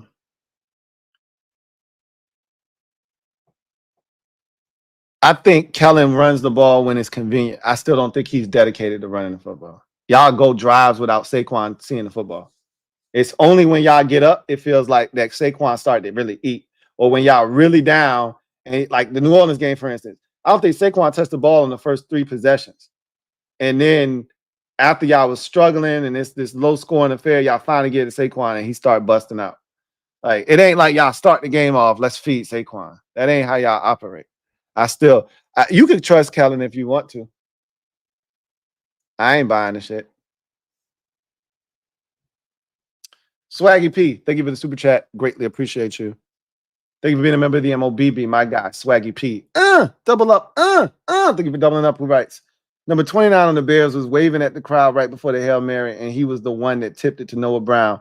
F around and found out. Shouldn't have been talking that sugar honey iced tea. Yeah. Yeah. He ain't shit, like Terry said. You ain't shit. Got a nerve to be talking shit. You talking shit, bitch. Take that. Yeah, Glizzy McGuire. Yeah, Glizzy. Thank you for the super chat. Greatly appreciate you. Thank you for being a member of the MOBB who writes. Defense balled out. Lucky Hail Mary in a game we should have won big, but wins a win in the football league. Celebrate! Keyword coming soon. We're getting dangerously close, man. You at 6 wins through 8 weeks. You're getting dangerously close to start using that with impunity. We ain't quite there yet, but we're getting dangerously close. We're getting dangerously close. Defense was good today. I refuse to give them the balled out tag. You give up the big run for the touchdown. You give up the big drive that they fumbled on. You give up another drive after that, and that should have lost you the game. And there were other opportunities if Caleb Williams wasn't horrendous. So I got to give them credit for making the plays that were there to be made, but they also didn't make some plays, and it almost cost us. So, look, now let me also say this, just so we're clear. You give up 15 points in an NFL game, you should win. Okay, just understand that. I'm not trying to dump this game on defense. We've been scoring points a ton this season, and this was their turn to bail the offense out. They really didn't bail us out against the Giants, right? They really didn't bail us out. The Giants bailed us out. If Malik Neighbors catches that ball on that 4th down, we lose that game. They really didn't bail us out. The offense has bailed them out, though. The offense bailed them out against Cincinnati. This was their turn, and they didn't do it. They didn't bail us out, and I don't like that shit. But like you said, a win's a win's a win in the National Football League. Frankie, yo, thank you for the super chat. Greatly appreciate you. Thank you for being a member of the MOBB. Frankie, yo, writes. Northwest Stadium still hasn't seen a loss. Oh, that's a beautiful thing. And now I want to know, because I'm keeping a running tab. Every week that we win, they say, this is the most wins the Commanders have had to start a season at home since, I think it was 2008 was the last time we started 3-0 at home. So now, how far back you got to go? Because I know in that 2008 season, we ain't start 4-0, because I think the 4th home game was against the Steelers. We all know how that shit went. But 4-0 at home for the first time since, I got to find out. Can't wait to find out. Relevant Jesse, thank you for the super chat. Greatly appreciate you. We got to keep home was rocking today, man. I gave a shout out to the fans. Y'all were awesome today. Keep that shit going, man. I love it. Relevant Jesse, thank you for the super chat. Greatly appreciate you. Thank you for being a member of the MOBB. Who writes, the legend of Daniel grows. Hashtag NDO. It continues to grow and grow and grow. I love it. I love it. Want more of it. Alex L, thank you for the super chat. Greatly appreciate you. Thank you for being a member of the MOBB. Who writes, JD5 is carrying this hard. Can't wait for Chef Peters to cook up better support for him. Going to the Giants game, covert ops. Hope we're 7-2. Hashtag HTTC. That's the goal. Go in there, come out. We got to take care of the Giants. We got to sweep them. You can't. You want to win this division? Can't lose to the Giants. That's not allowed. And the goal is to not make it as hard on ourselves. I like to think that we're a better defense than we were the first time when we saw the Giants and we let them get their shit off against us. I would like to think that we're better than that. We moved the ball on them, clearly, the last time we saw them. So we know it's capable. We're capable of doing that. I'd like to think that they're a better defense than the last time we saw them. So we're going to have to make the necessary adjustments. but I don't want this game to be close against the Giants. I really would like to beat them comfortably like everybody else has. But we'll see. I just want to win. At the end of the day, I don't care what it looks like. I just want to win. Super DB Goat, thank you for the super chat. Greatly appreciate. Now, you know what? I got to say this about the 49ers. They've blown some leads this year in the fourth quarter. They blew the game against the Rams. They blew the game against the Cardinals. Now, the Cardinals one, they didn't have a field goal kicker. I don't give a shit. They've blown leads before. This lead is not necessarily safe.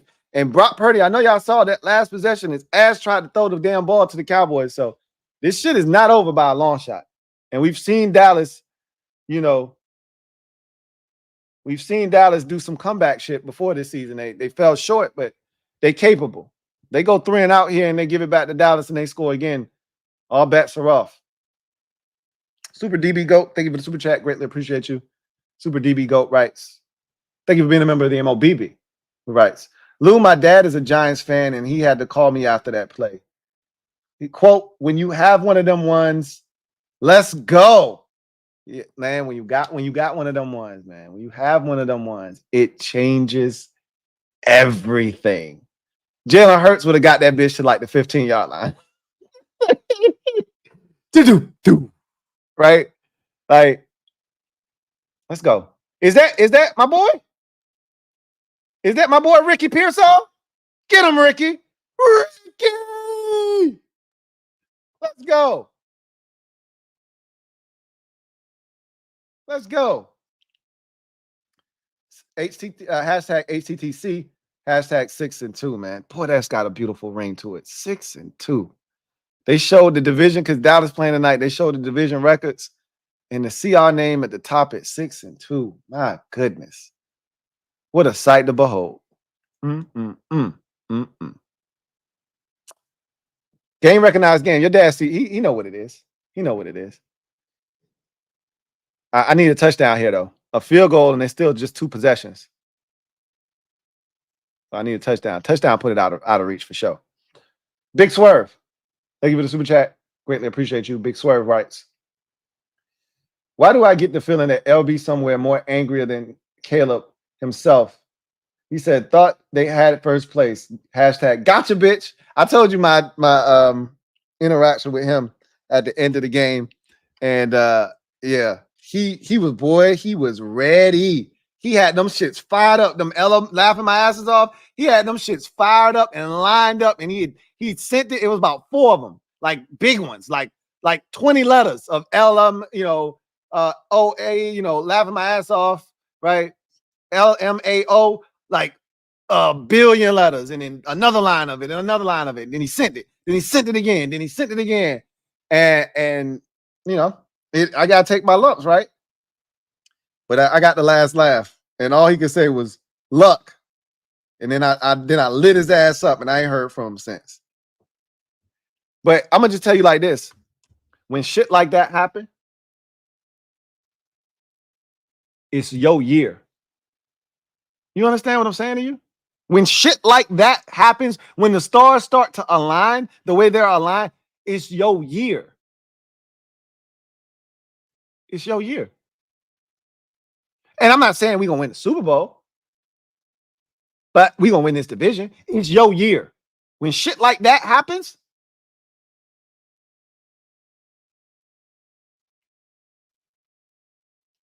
I'm not saying, I'm just saying.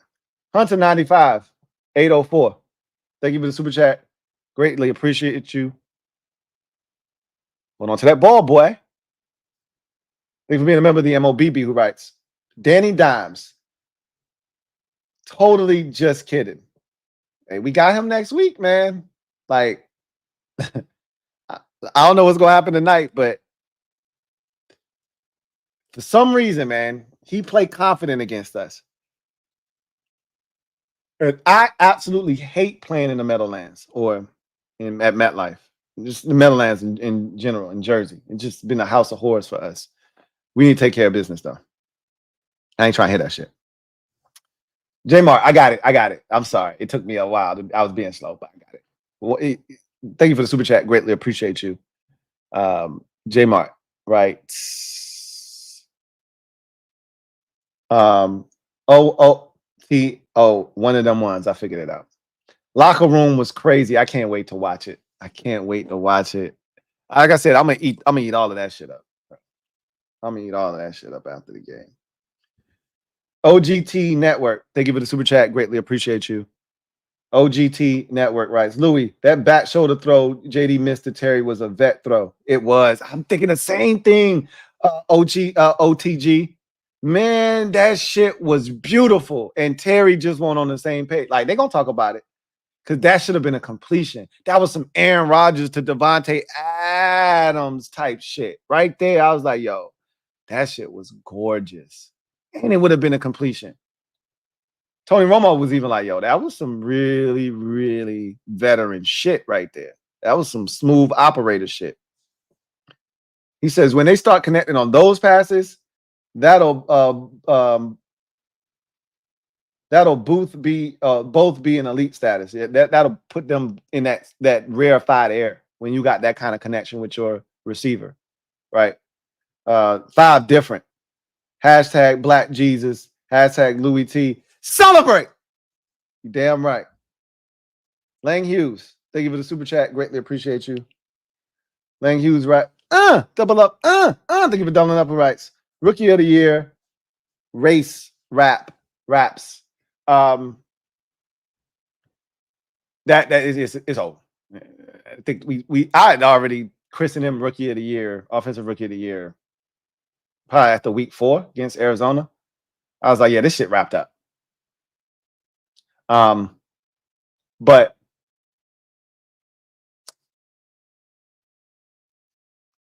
I tell you what, there's still a lot of growth that needs to take place within his game. And sometimes I got to remind myself, bro, he's 8 games in, really 7, because I don't even really want to count the Carolina game. He really didn't play. And he was banged up, and he still did some special shit today. You know, that throw to Terry was beautiful. A lot of special runs, a lot of throws. Guys got to help him, man. Guys got to help him. And we've seen them make plays and dig out passes this year, and they just weren't able to do it tonight.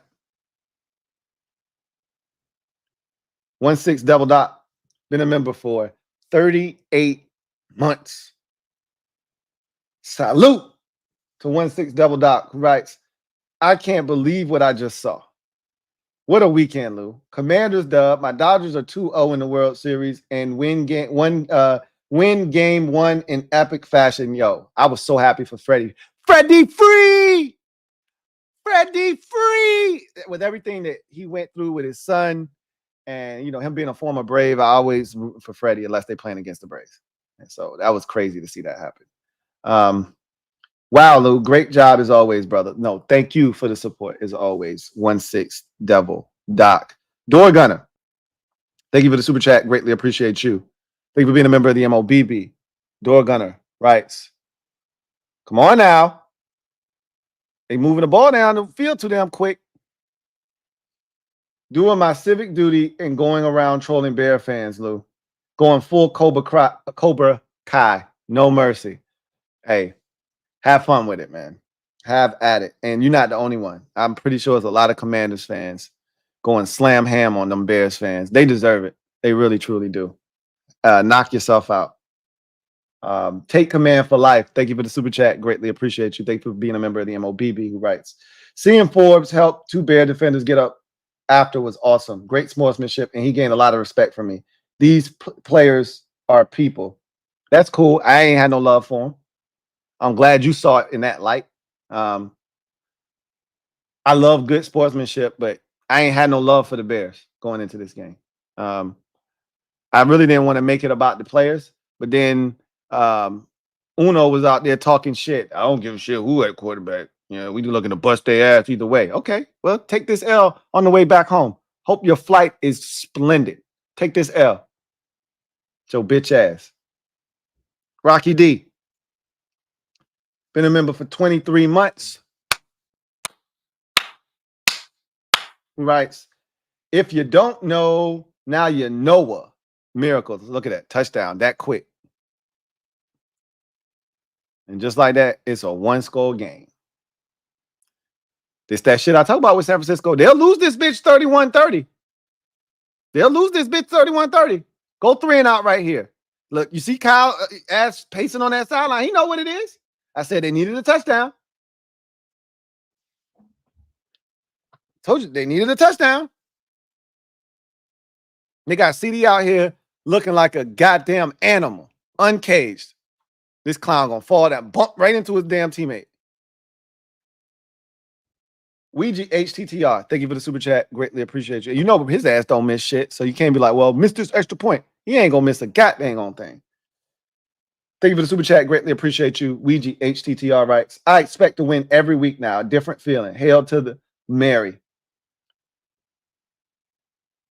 I do too. I've said the expectations have changed. I expect to win every single week. And that's not hyperbole. I'm not bullshit. There's no team on the schedule that I fear. Like, we don't play Detroit. We won't play them until we get to the postseason. If that's, if that's to happen, right? So it's definitely a different feeling. Eddie B, thank you for the super chat. Greatly appreciate you. Thank you for being a member of the MOBB. My guy, Eddie B, writes, Lou! Eddie B, we never give up. The all-black everything jerseys are now historic. The curse is over. We here. I never thought they were cursed, but you know what I was thinking about? Truth be told, Eddie B, I was thinking about the Falcons game, because that's one of the only games we've ever won in the black jerseys. And remember, that came down to a Kendall Fuller interception on a batted ball. I want to say Deron Payne batted in the air and it got picked off by K. Full in the end zone.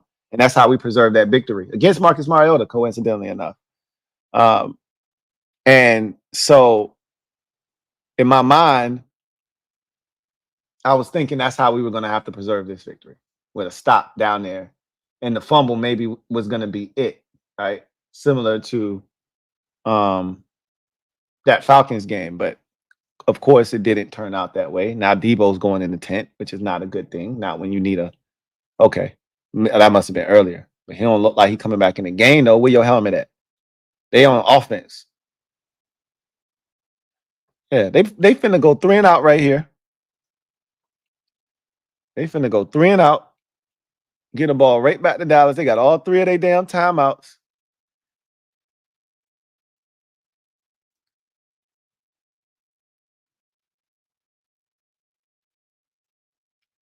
Purdy want to do some stupid shit too. He want to do some dumb shit. Good. That's a gain of 7. Kick this bitch off the right way. Okay, why the clock ain't running? It's a flag? Why the clock ain't running?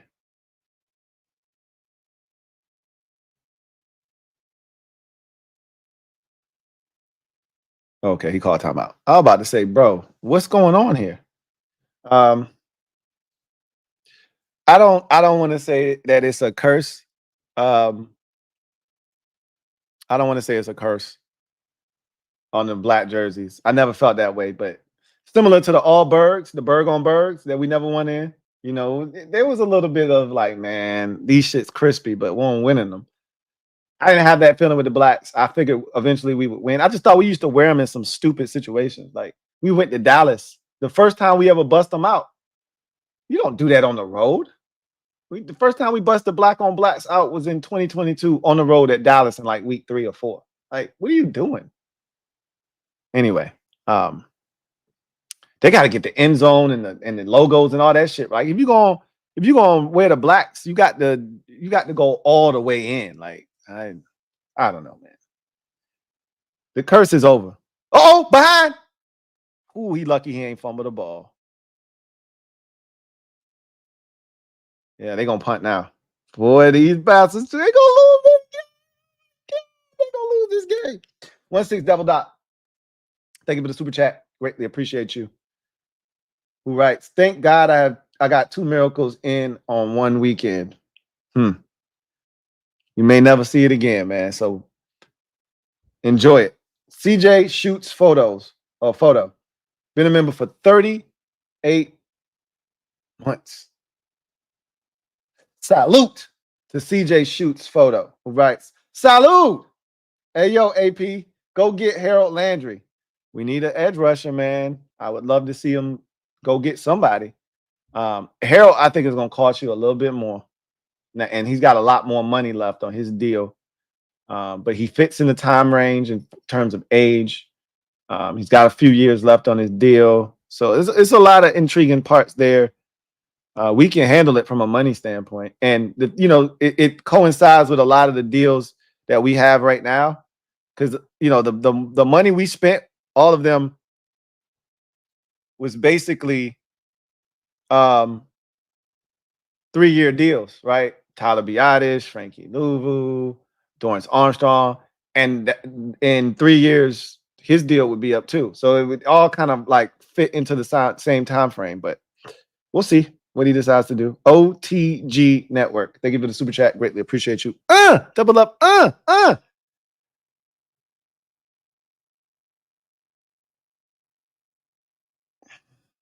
49ers trying to lose this game for real.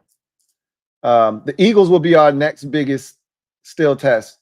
But Black Jesus in cleats gonna bless them boys. Adam P is gonna surprise us with a trade. We'll see. I wouldn't rule anything out. 49ers with losses with a 10-point lead in the fourth quarter. The 49ers have 2. The rest of the league in its entirety has 2. And the 49ers have 2 by themselves. They finna lose this game. If they do win, they're gonna have to win on a last-second field goal themselves. Like, they're gonna have to get the bitch back and go down and kick a walk-off field goal and win 33-31. Like, they giving up the ass now. This is ridiculous. Cesar Mayo, thank you for the super chat. Greatly appreciate you. Get the ball, man. It's going the wrong way. Shit. Thank you for the super chat. Greatly appreciate you. Writes, having a son in December. Can I name him Jaden? It's not out of bounds. It's not out of bounds. Let me ask you a question. Your baby mama black?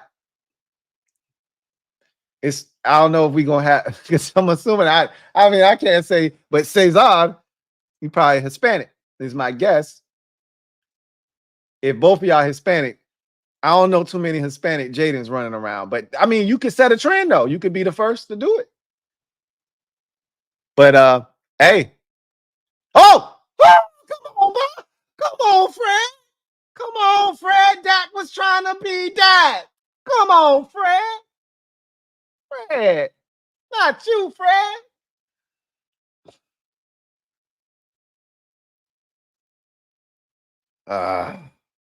If you didn't touch it, he didn't know he was behind them. Lord, they're gonna lose now. That's what happened. I don't know if y'all saw the Ravens game. The safety. Oh crap! What's his name? The safety dropped the pick. The next play, Jameis threw a touchdown. The Notre Dame safety. I don't know why I always be forgetting his damn name. Notre Dame safety dropped the pick. I mean, gift wrap. Jameis threw it right to him. He dropped that bitch. Next play, touchdown. Kyle Hamilton. Thank you. Colin talking sports or talk sports. Right in his damn hands. Huh. That's how you lose. They converting this third down right here. It ain't going to be that easy. You drop a pick. They're going to make you sweat.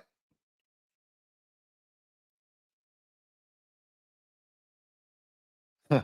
Hey, that's why you can't trust bums. Hit him right in his damn hands. Oh, and Dallas ain't got no more timeouts, so they got to go for it, huh? Okay, this the game right here. Turpin had him. This is a good-ass ball from Dak. Boop! Can't trust a bum. You can't trust a bum. I love it. I don't care. I love it. Can't trust a bum. All right. This for all the marbles. What y'all got, Niners? Get her done. Get her done. Oh, you dummy. Oh, don't throw it. Don't you throw it. Stop begging. Stop begging. Yeah, buddy. Yeah, buddy. They should have threw the flag too. He pushed the shit out of his ass. Hey, he shouldn't have did it. Watch this.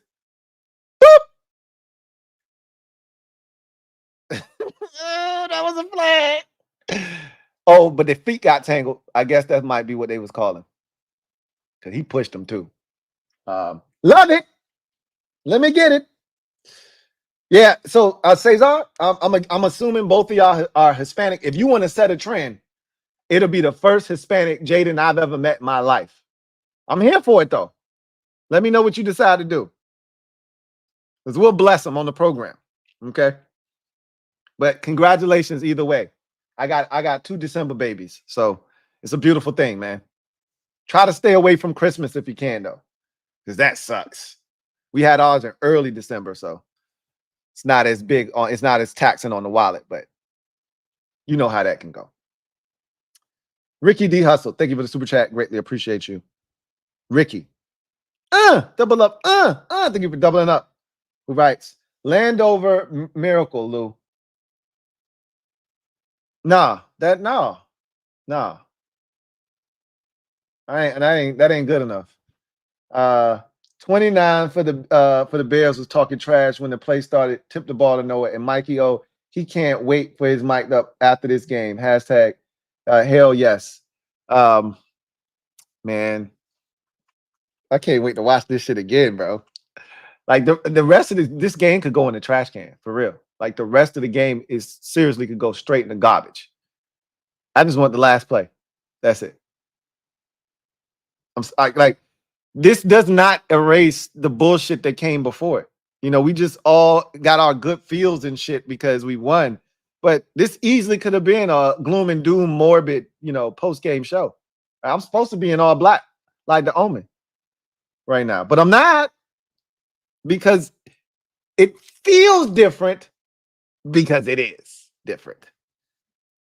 J Mark, thank you for the super chat. Greatly appreciate you. J Mark writes, the coverage this week is going to be crazy. Oh, tomorrow is going to be wild. Wild. Hashtag HTTC. Wild. And I'm going to eat it all up. Give it to me. Come on. Give it to me. Eric Sunderland. Been a member for 13 months.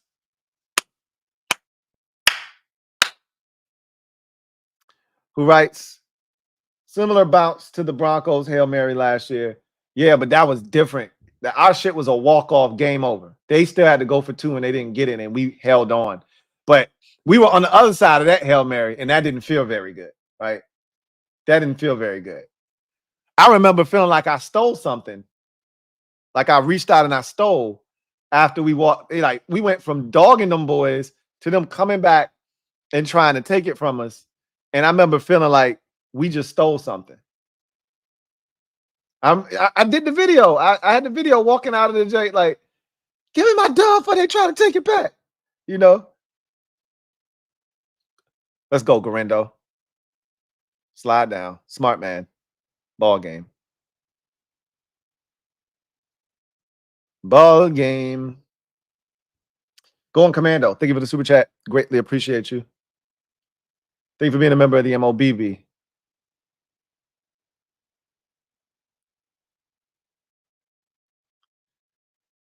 Going Commando writes, man, Lou, I done lost my voice from this one. Who has it, man? I'm hanging on by a thread over here, bro. I don't even know. I probably won't even mess with this post game. I'm probably be doing this anyway, but I ain't probably messing with this Niners and Cowboys. I have to do that another time. That game over anyway. Good job, San Francisco. You tried to piss me off at the end, but way to hold on. Dallas is under 500. And I love it. Benjamin Slade, thank you for the super chat. Greatly appreciate you. Benjamin writes, glorious. Thought Jerry will know he had DQ in the building. Delicious. I think there was a time where he thought about giving the job to DQ, but I think he said to himself, I like Mike McCarthy. I like what he's doing. It feels a lot like when we had Sean McVay in the building, but Jay was doing a good job, and Jay had done nothing to be fired. Like Mike McCarthy has done nothing but go 12-5 3 years in a row. Now, how much of that is tied to Dan Quinn's success as the defensive coordinator? I think we're finding out a lot about that right now, which is the way I felt. But a lot of Cowboys fans, you would swear that Green Bay game was the only game DQ coached as a coordinator, and he stunk the whole time. But that's no here nor there. And so I remember us letting Sean walk, and I remember in the moment saying, I can't fire Jay. Jay's responsible for 2 winning seasons in a row, the first time we've done that since 91, 92. And albeit it was 9-7 and 8-7-1, still was 2 winning seasons in a row. Jay had done nothing to be removed from his position, yet would we have been better off if Sean McVay was our head coach? Yeah, duh. But how much better? How much would he have been able to do with Dan Snyder's stench around? But yeah, I think he dropped the ball on that for sure. I thought he was going to end up being the next head coach of the Dallas Cowboys. I did. I'm glad it didn't happen. Going Commando. Thank you for the super chat. Greatly appreciate you. Double up. Thank you for doubling up. Who writes? We would have been on the opposite or opposing. We would have been on the opposing end of that Hail Mary back in the day. Football guys have released the curse and are smiling on us. We deserve this. Well, we got one. Remember, like everybody brought up, we got the Denver one. It just, it wasn't a game ender, and we survived that one. There was no survival here. This was ball game. Everybody drive home safe. God bless and good night. And that was fun. We just definitely deserve this, without question. Finesse the plug. Thank you for being a member for 8 months. Greatly appreciate you. Writes Lamar/Richardson failed a Hail Mary today. JD5 though, 100. Richardson is so trash. She is so god awful. My goodness. He's Dr. Jekyll, Mr. Hyde. He makes a throw where you go, wow. And then the next 15 where you be like, bro, what the was that?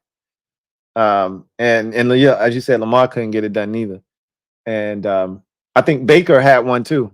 But you could tell Baker looked like he was about to throw his shit out the back of the end zone, and he did. He was too close though. He had to throw his with more air, and he didn't. Look at us analyzing other teams' Hail Marys because our shit worked. Out of here. We tripping. Like we aficionados on Hail Marys all of a sudden because our shit worked. Get the hell out of here. We tripping. Anyway, G-Style. Been a member for 25 months. G-Style writes, let's celebrate. Celebrate! Thanks for the content as always. You know what it is, G-Style, man. This is awesome. G-Style. We 6-2, man. G-Style. Where rhythm is life and life is rhythm. If you know like I know, you don't want to step to this. Stephen Dent, stand up. You are the newest member of the MOBB mob. You know what to do. Show Stephen some love. Welcome with open arms. Welcome to the squad, Stephen Dent. Jay Black, thank you for the super chat. Greatly appreciate you. Double up. Thank you for doubling up. Who writes? Come on, Lou. Keenan Allen hairline. Oh, okay. That's for the Keenan Jefferson. I was shocked when that helmet popped off, when that leg came. I was like, Keenan, I'm surprised at you, bro. You always keep a clean ball head now. What we got going on here? This ain't training camp. I ain't never supposed to see you looking like that. That remind me of the one time I caught MJ slipping in them early days before MJ was ready to just fully go ball head, no, going back, right?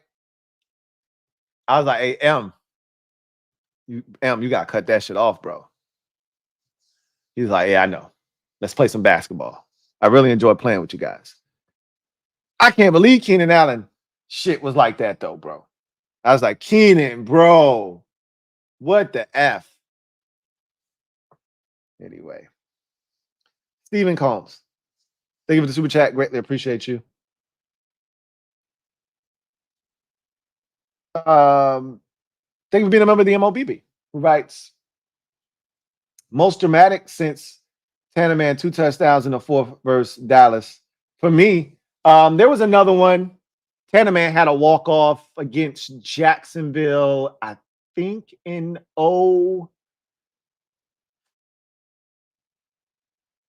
that might have been 06. I think the walk-off against Jayville was in 06. We weren't very good that year, but I think it was 06.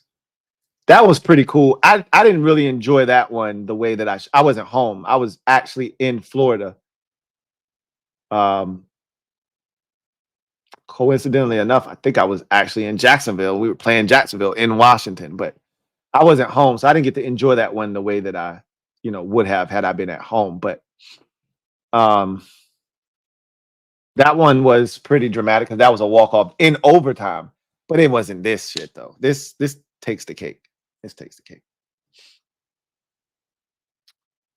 Royale, thank you for the super chat. Greatly appreciate you. Royale writes, Terry Cook, Jalen, and Stevenson. Don't poke Terry. I don't know if he got a lot of that on Jalen. A lot of that felt like it was on Tyreek Stevenson, but I'd have to go back. A lot of Terry's catches came on the left side. Looked like Jalen was strictly on that right side, it seemed like, but I could be wrong. G-Style, thank you for the super chat. Greatly appreciate you. Thank you for being a member of the MOBB, who writes, I am really enjoying this team's unity. We are building something special here. Keep doing your thing, big homie. Hashtag RH. Raise hell. Indeed. Yeah, no. I've talked about that already. This brotherhood that they speak of is legit. It's a real thing. And I said, you can't recreate this next year. Like, to me, this is special because it's the first for everybody, for Terry, for Jonathan out, for all the dudes who, like, it's fun seeing their face light up. Tress Way, when they talk, like, man, this shit is different. Like, you don't get to do different for the first time again next year. This is it. This is the special group, right? Now, they might not win big, but this group right here is the foundation setting group. And you will never see the type of joy that we have right now. You will never see this again unless we win the Super Bowl. Because it's all new to us. It's new to all of us. Terry, all of the guys that have been here that haven't experienced this, all of us as fans, this shit is fresh and it's new. We're not gonna feel like this next year. There are gonna be expectations next year. It's already expectations for me now. But like next year, you go into the season saying, oh, bro, nothing less than 11-5 or 11-6, excuse me. But we really shooting for 13-4. Like, that's the type of time you on next year. We're gonna be playing a totally different schedule. Heavy hitters coming at us. We won't have the kind of schedule that we going. Like, this year is set up for this shit to go the way that it's going. And it won't be like this again. So you got to enjoy this, man. And a lot of the dudes that's helping set the foundation, like a Cleveland Farrell, like a Bobby Wadden, like a Zach, they might not be here next year. Those are one-year contract guys. I mean, Bobby could be back next year. Zach could be back next year. But there's a likelihood that those dudes aren't back, right? The vibe ain't going to be the same. It's going to be a lot of different dudes here. We're going to turn this bitch over one more time.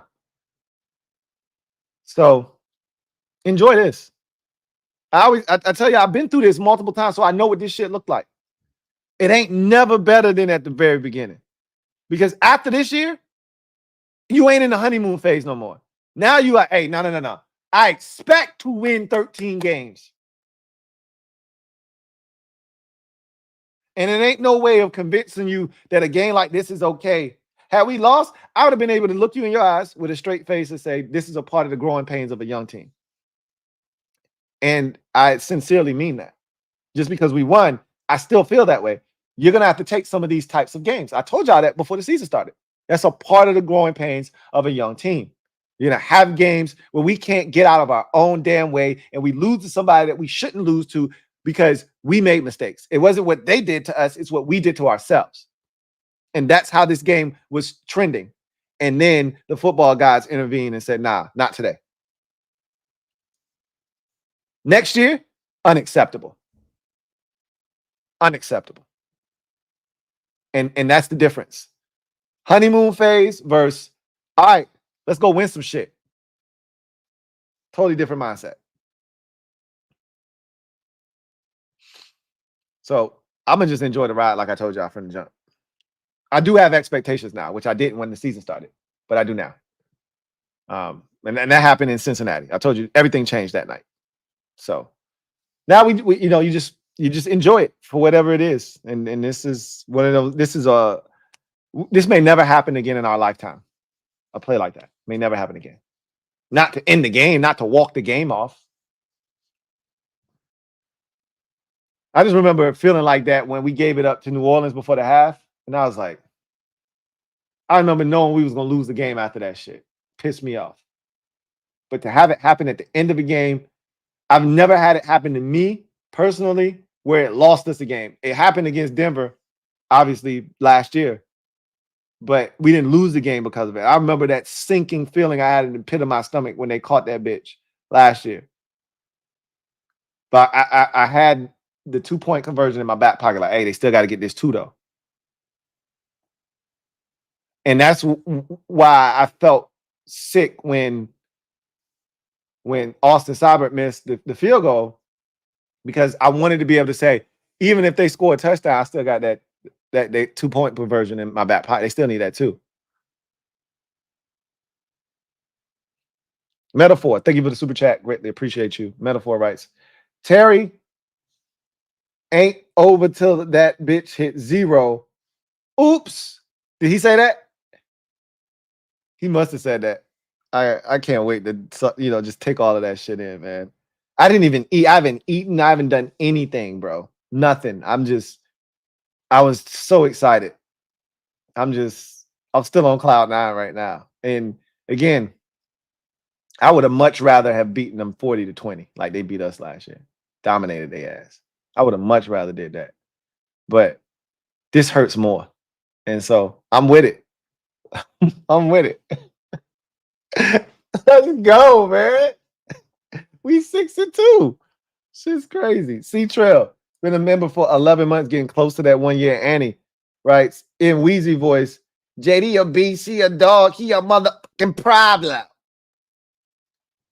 Man, this dude is something else. He is something else. When you watch that Hail Mary play, he does such a good job. They showed it. He scrambled around for 12 seconds before he threw the ball. That's wild.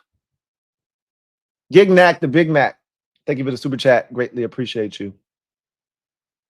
Gignac the Big Mac writes, Bears O didn't show killer instinct until the last minutes of the game when they was making all them plays. That little still ain't enough. YK, it gotta hurt. You know it gotta hurt. Hell yeah, it hurt.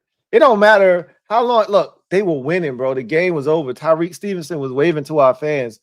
They thought this shit was over, bro. I would have too if I was them. I would have said, oh, we just stole one that we had no. It reminded me, you know what it reminded me of in the moment? It reminded me of the Indianapolis game. We didn't deserve to beat the Colts. They dominated us in that game. They turned it over twice. They dropped the pass at the end, and they did the jet sweep to their receiver, and his dumbass, instead of going outside and around the corner, and he would have walked in the end zone, he cut it up, and Cameron Curl tackled his ass at the 1, and we forced him to kick a field goal. And we did everything in that game to try and stay and give ourselves a chance, but they dominated us. They dominated us.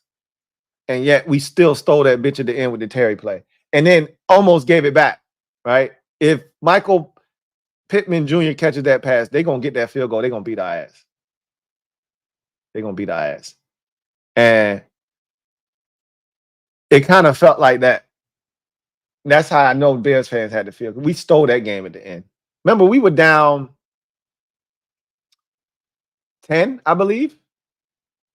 I believe we were down 16-6 and ended up coming back and winning 17-16, if I'm not mistaken. So, yeah, kind of felt like that. Colin Talk Sports, been a member for a month. Really appreciate you. Writes, they need to hear it. Your QB could never #crown him. They need to hear it. Chin Chile, thank you for the super chat. Greatly appreciate you. Who writes, this is the most fun I've had watching this team in my 29 years of life. We got one of them ones. We got one of them ones. Incredible. We got one of them ones. Shit's crazy, bro. Quixote 69. Thank you for the super chat. Greatly appreciate you. Who writes, as you say, Lou, Uncle Mo done moved all his shit into the guest room. All right, hey, look, Uncle Mo's again another one of these nasty mofos, man. He a big lazy sumbitch. He really don't like to move a lot. But if you give him a reason to, and he don't get up until he absolutely has to, he'll start to move, but he really don't want to get up. But you give him a reason to get up, he gonna get up. I'm watching them celebrate up on the TV.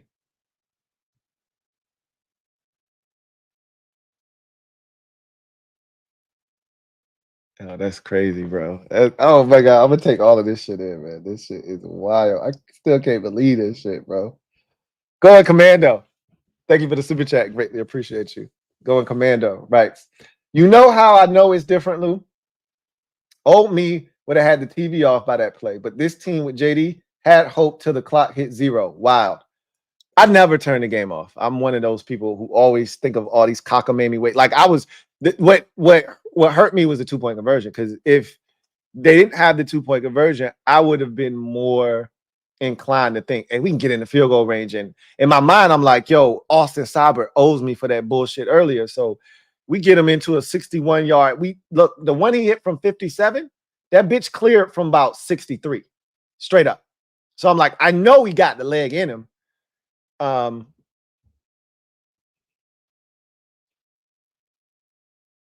they're showing it on the news right now.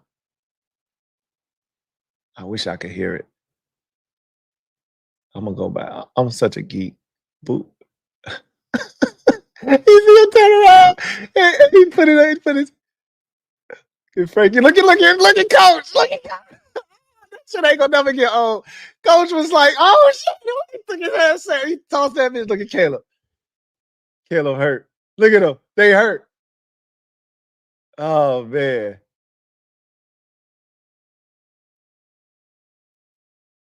That shit got all the way to like the 1, bro. I was so wrong about where it landed.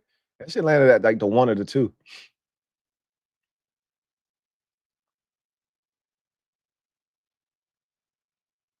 No, you can tell Noah ain't know what to do. I mean, you get in a situation like that, you don't know what the hell to do. Like I remember Stephon Diggs when he caught his, he ran, he took his helmet off, he threw the shit, and you don't know what to do with yourself when you get in a situation like that. It is different, man. And I never turn the TV off. I don't give a shit how bad it is, or I never turn the TV off. Not on our game. I'll turn somebody else shit off in a heartbeat. Like the Eagles, when they started kicking Cincinnati ass, and I knew the game was over, I turned that shit off, put on New England and the Jets. Let me watch that shit. It's way more competitive. Let me finish that one off, right? But our game, I never turn it off. So, but yeah, when you got one of them ones, you always feel like you got a shot. It's never over, right? Joe Rockhead, thank you for the super chat. Greatly appreciate you. Thank you for being a member of the MOBB, who writes, the Bears didn't get a pick-a-nick basket today. Hey, boo-boo. Let's go find us a pick-a-nick basket. Names for the final play, the Bear Trap. It feels good to be on the other side, unlike the Lions 2016. Oh, the Bear Trap is nice. That's a good one.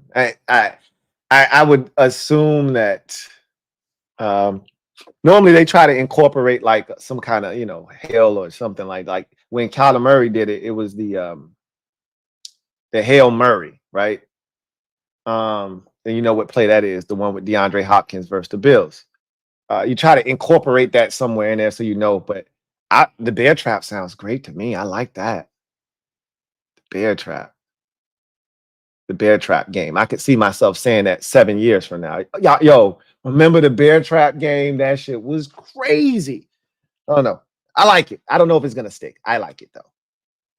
Hunter Hodovic. Thank you for the super chat. Greatly appreciate you. Thank you for being a member of the MOBB. My guy, Double H, right? Sup, team? Sup, Hunter? Says, holy crap. Feel bad for my dad, though. He's a Bears fan. One of the best moments of my 27 years of fandom. I love this team, man. And the bet hit.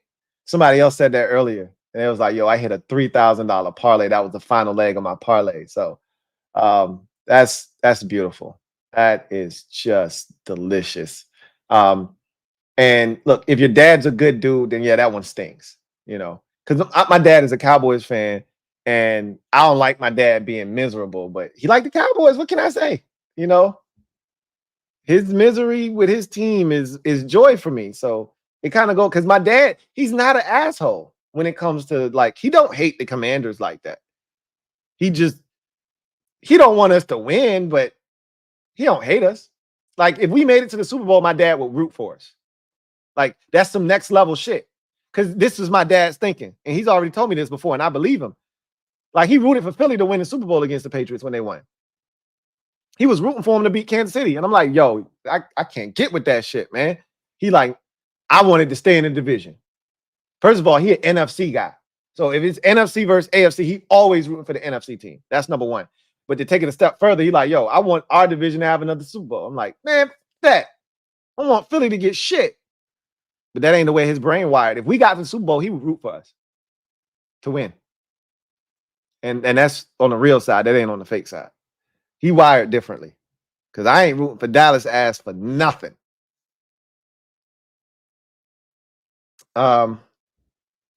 Mike Jink, been a member for 24 months. 2-year Annie. My guy Mike Jink. Who writes, Louie Lou. Lemon Pepper Lou. We're going to have to handle ourselves. I see, yeah, man. We're going to have to handle, y'all going to have to handle us, and we're going to have to handle y'all. Ain't nobody going to do our dirty work for neither one of us. You want us gone? You're going to have to do it yourself. If we want you gone, we're going to have to do it ourselves. You know what? That's the way it should be. And it's like that. And that's the way it is. And that's the way it should be. That's the way it should be. Stevenson going to catch hell in the film room Wednesday. Oh, yeah. Light as look, he going to catch hell tomorrow. They're going to air his ass out on all of them shows tomorrow. All of them. I know Pat McAfee going to light his ass up on the show tomorrow. They're going to light his ass up. Joe Rockhead. Thank you for the super chat. Greatly appreciate you. Double up. Thank you for doubling up.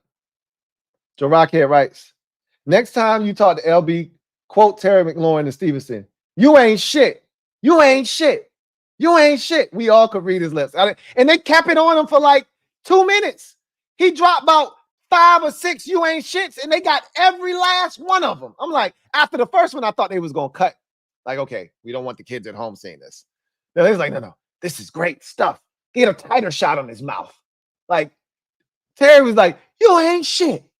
You ain't shit. You ain't shit. You can hit the dump button all you want. Keep hitting the dump button. We can read his damn lips. Shit was crazy. Big Money Sonny. Thank you for the super chat. Greatly appreciate you. Thank you for being a member of the MOBB, my guy. Big Money Sonny. Right. They already know, Lou. Up top. We up top. Every week feel like we up top now. Sitting on top of the world, top of the world, top of the world, top of the world. Sitting on top of the world. All over the world. All over the world. Yeah. What? Yeah. What? You already know. You already know. Metaphor. Thank you for the super chat. Greatly appreciate you. Metaphor writes, longest winning scrimmage touchdown since 1970. For our organization or in general in a game? Where did that snap take place from? Because, most Hail Marys that are successful, it's like around midfield. Our shit had to be from like the 30-something, right? 40-something, maybe. It can't be no, like we didn't make it to the 45. The Zach Ertz play, first of all, I already cussed out Austin Eckler for bringing the shit out. That was a dumb move. And then we threw it to Ertz, called our last time out. That probably got it to like the 30. The Ertz play probably got us to like the 33, maybe. And then the out to Terry probably got us to like the 43, 44. I'd have to look. From somebody says from our 48-yard line. Okay. So it was close to midfield. But he threw it from the 35. Right. So I always talk about air yards, right? Like when I'm evaluating quarterbacks for the draft, I talk about air yards all the time. That shit traveled all the way to like the 1 or 2 yard line. So we talking air yards. If he threw it from his own 35 to the end zone, it's 65 yards in the air. That shit traveled every bit of 62, 63 yards in the air. But we know he's capable because he did the same shit against Cincinnati, right? Gignac the Big Mac. Thank you for the super chat. Greatly appreciate you. Double up. Thank you for doubling up. Gignac the Big Mac writes, if any team wants to beat us, bring your best. Don't be doing too little, too late like the Bears. We a different team now. You ain't sleepwalking, A-Dub. Shit, we almost gave that shit away. Like, it's I love us talking tough about this Hail Mary. Like, this shit was planned. Like, we executed this shit. I mean, it happened the way it happened. And you can't take it away from us, but we basically let a team come in here, sleepwalk through 3 3/4 quarters and almost steal a dub from us. Like, that shit happened until it didn't. So I hear you, but we would literally 65 yards away and a freakish, flukish play away from that not being the narrative here. But it is the narrative. And we didn't win. And we are 6-2. And we still first place up in this bitch. Let me speak to the manager, man. Who's in charge of this operation?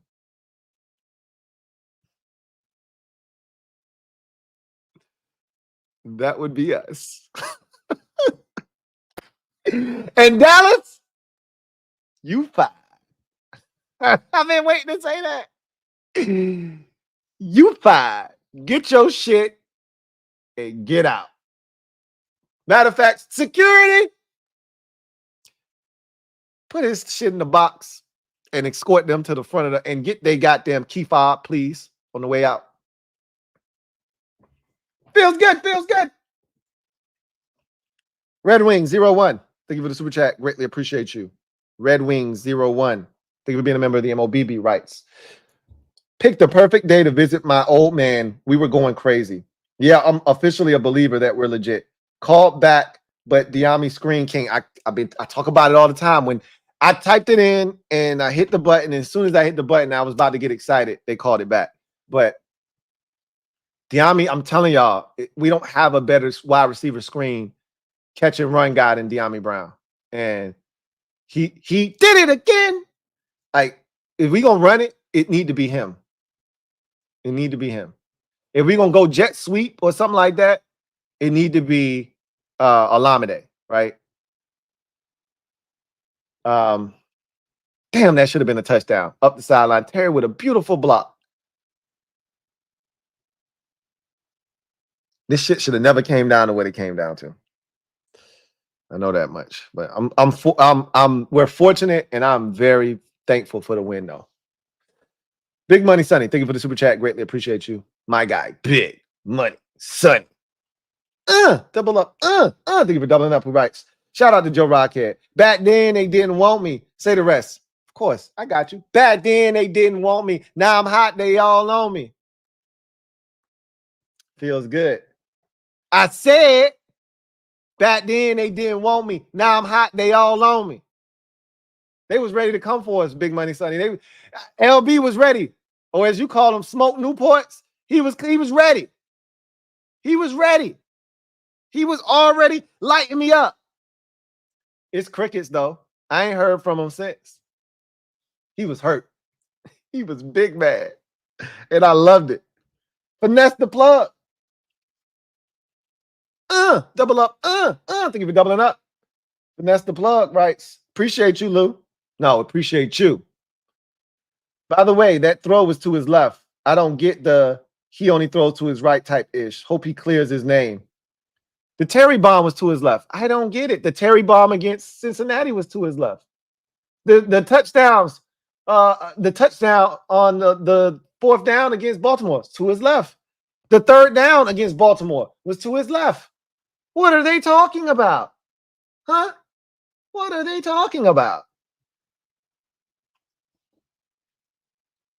They don't know what the hell they're talking about.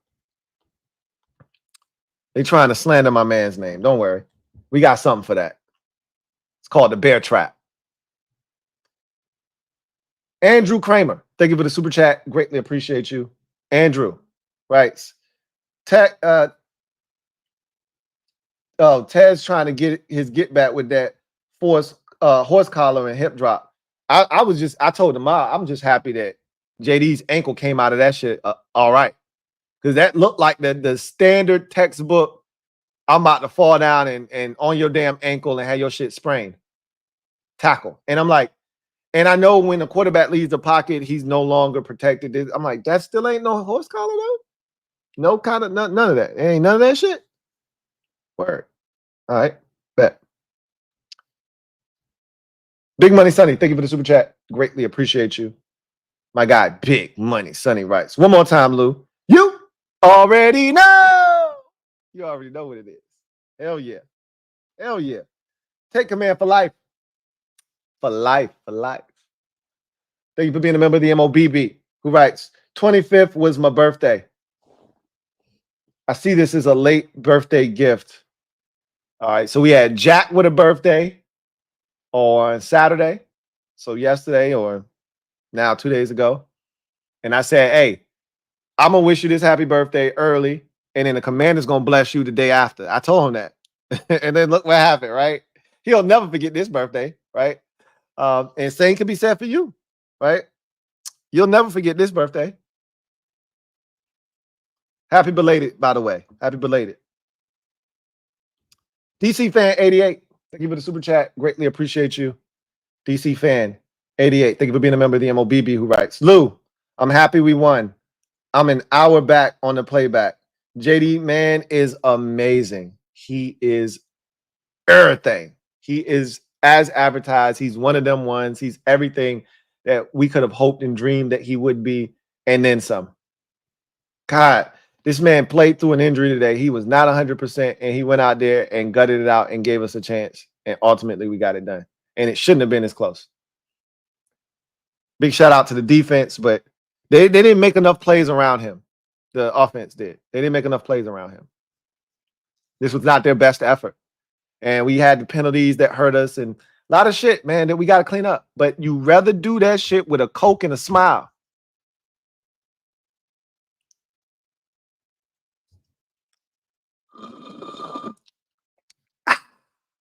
The taste of sweet, sweet victory.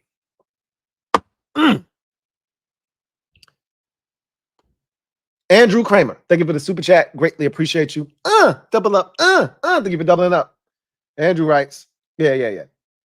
I knew what you was trying to say the first time. Spell check probably got your ass, but it's all good. Ted's trying to get his get back with that horse collar and hip drop on JD5. And I was, like I said, I was just happy that JD came out of that shit alive with his ankle intact and, you know, no worse for the wear, because those are the type of tackles you get hurt on, right? You know, and all he was trying to do was catch a dude that's probably, you know, faster than him. And we know Ted's fast as shit. And you saw it. That was that's the first time this season we got to the edge and we couldn't clear the edge. Tez was not having that shit. Them 2 times, he hawked them down both times. I'm like, respect. Respect. I know what you about. Respect. And how about that throw? Speaking of which, that was Tez forced that. The first throw on the first possession of the game, where he threw that bitch in the back of the end zone to the corner. I'm thinking he throwing the shit away, right? When he first flung it, I was like, oh, shit. We got to kick the damn field goal. He was throwing that bitch to Luke in the back corner. And if he had time, if Andrew Wiley would have just got a damn fingernail on the man, it's a touchdown in the back of the end zone. He was wide open standing back there. And because JD couldn't get enough on the shit, put it with zip, he had to, it allowed that corner to come back there and push him out of bounds. But hey, he been able to get a little bit more, and it's a touchdown in the back corner of the damn end zone. We just did so much stupid shit, man. That's another touchdown. I forgot about that one. That was a touchdown too. Andrew Wilder let that man go right inside of him. Bro, he's coming outside as a boot. How you just let this man take one step outside, go right inside of you, and you don't touch him? Unreal. If he'd have just pushed him just a half a step, it's a touchdown. And this man is getting drilled, and he still put it there. It was just a little too high. And this is why you need a bigger. If that was Noah Brown, it's a touchdown. If that was Noah Brown, it's a touchdown. We just needed a slightly taller receiver with longer arms, more reach, so your feet could touch the ground. Because Luke got 1 foot down, he didn't get the other foot down.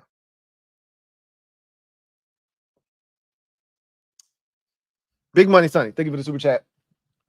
Greatly appreciate you. My guy, Big Money Sonny writes, Lou, we got this. I said this, and we ain't losing ever. Hey, that sounds good, bro. But one at a time, one at a time. This was a pivotal 3-game stretch here, right? Really 4. But 3 in particular, Carolina, Chicago, and the Giants. And we said we need to take care of every single one of those opponents. Because if you're serious about winning this division, you got to take care of home, and you got to win the games you're supposed to win. You got to beat the opponents you're supposed to beat. And the Bears were a team that we needed to beat. They were one of the better teams that we played this season, but we dominated this game. We were the better team. Anybody that watched this game could see that. But you can't make the type of mistakes we made and expect to beat quality opponents. And the Bears are a quality opponent, and we should have lost this game. But we didn't. Because we got one of them ones, and the football gods are smiling down on us. About damn time. About damn time. Big Money Sonny, thank you for the super chat. Greatly appreciate you. My guy, Big Money Sonny writes, and one more time, Lou, you already know. You know what it is. One time for the one time. You, first place, you already know who it is. Chill. We clean, homie. You see what it is. You see what I got on. You know what it is. We clean over here. You damn right. Damn Skippy, we with it.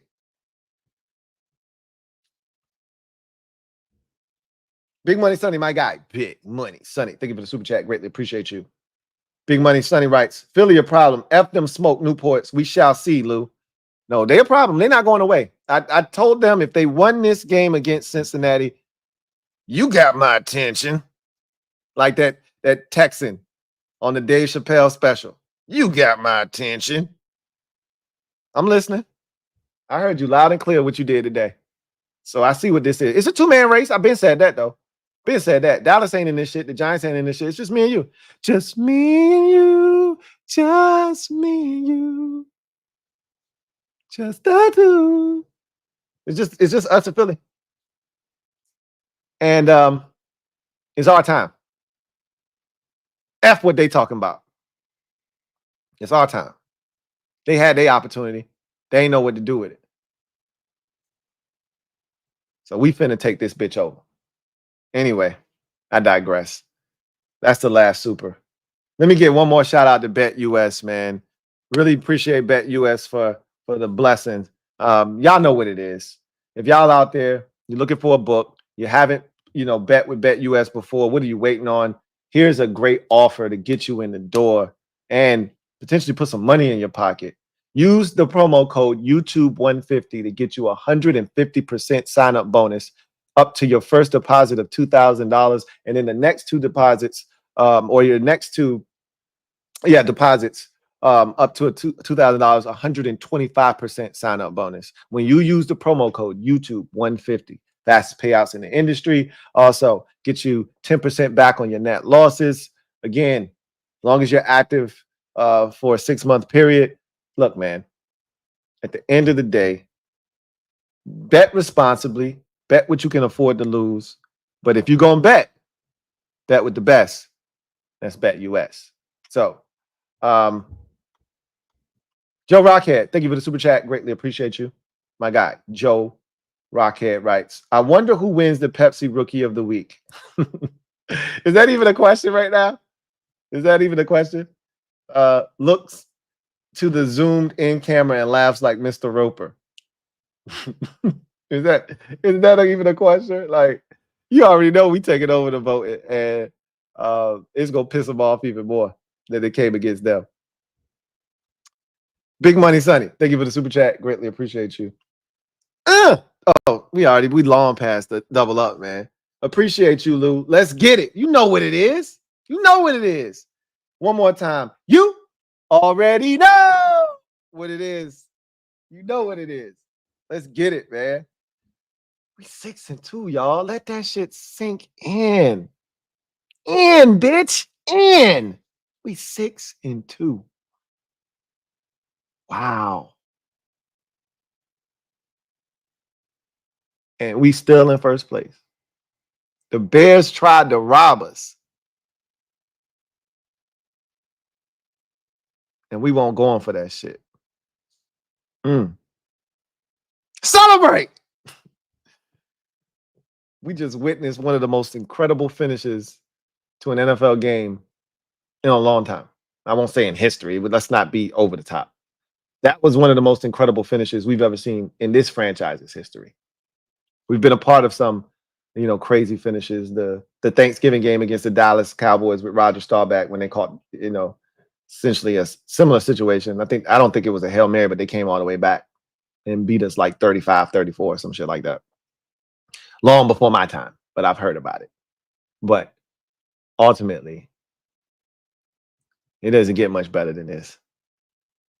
It does not get much better than this. Soak it all up, man. Take it all in. I know I am. Anyway, I digress. Y'all get out of here.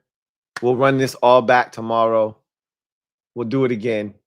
And look, we got till Wednesday before we got to, turn the page and go to the Giants. Hey, let's live it up. All right? Let's live it up the next couple of days. All right? Anyway, y'all know what it is, man. We 6-2. What the? What did we watch at the end of this game? Are you kidding me? I'm gonna say this once, and then we getting out of here. A wise man once said, "It's our year." Our year. I'm really feeling that right now. It's our year. Our year. See y'all next time, man. God bless. And good night. We 6-2, bitches. Ah!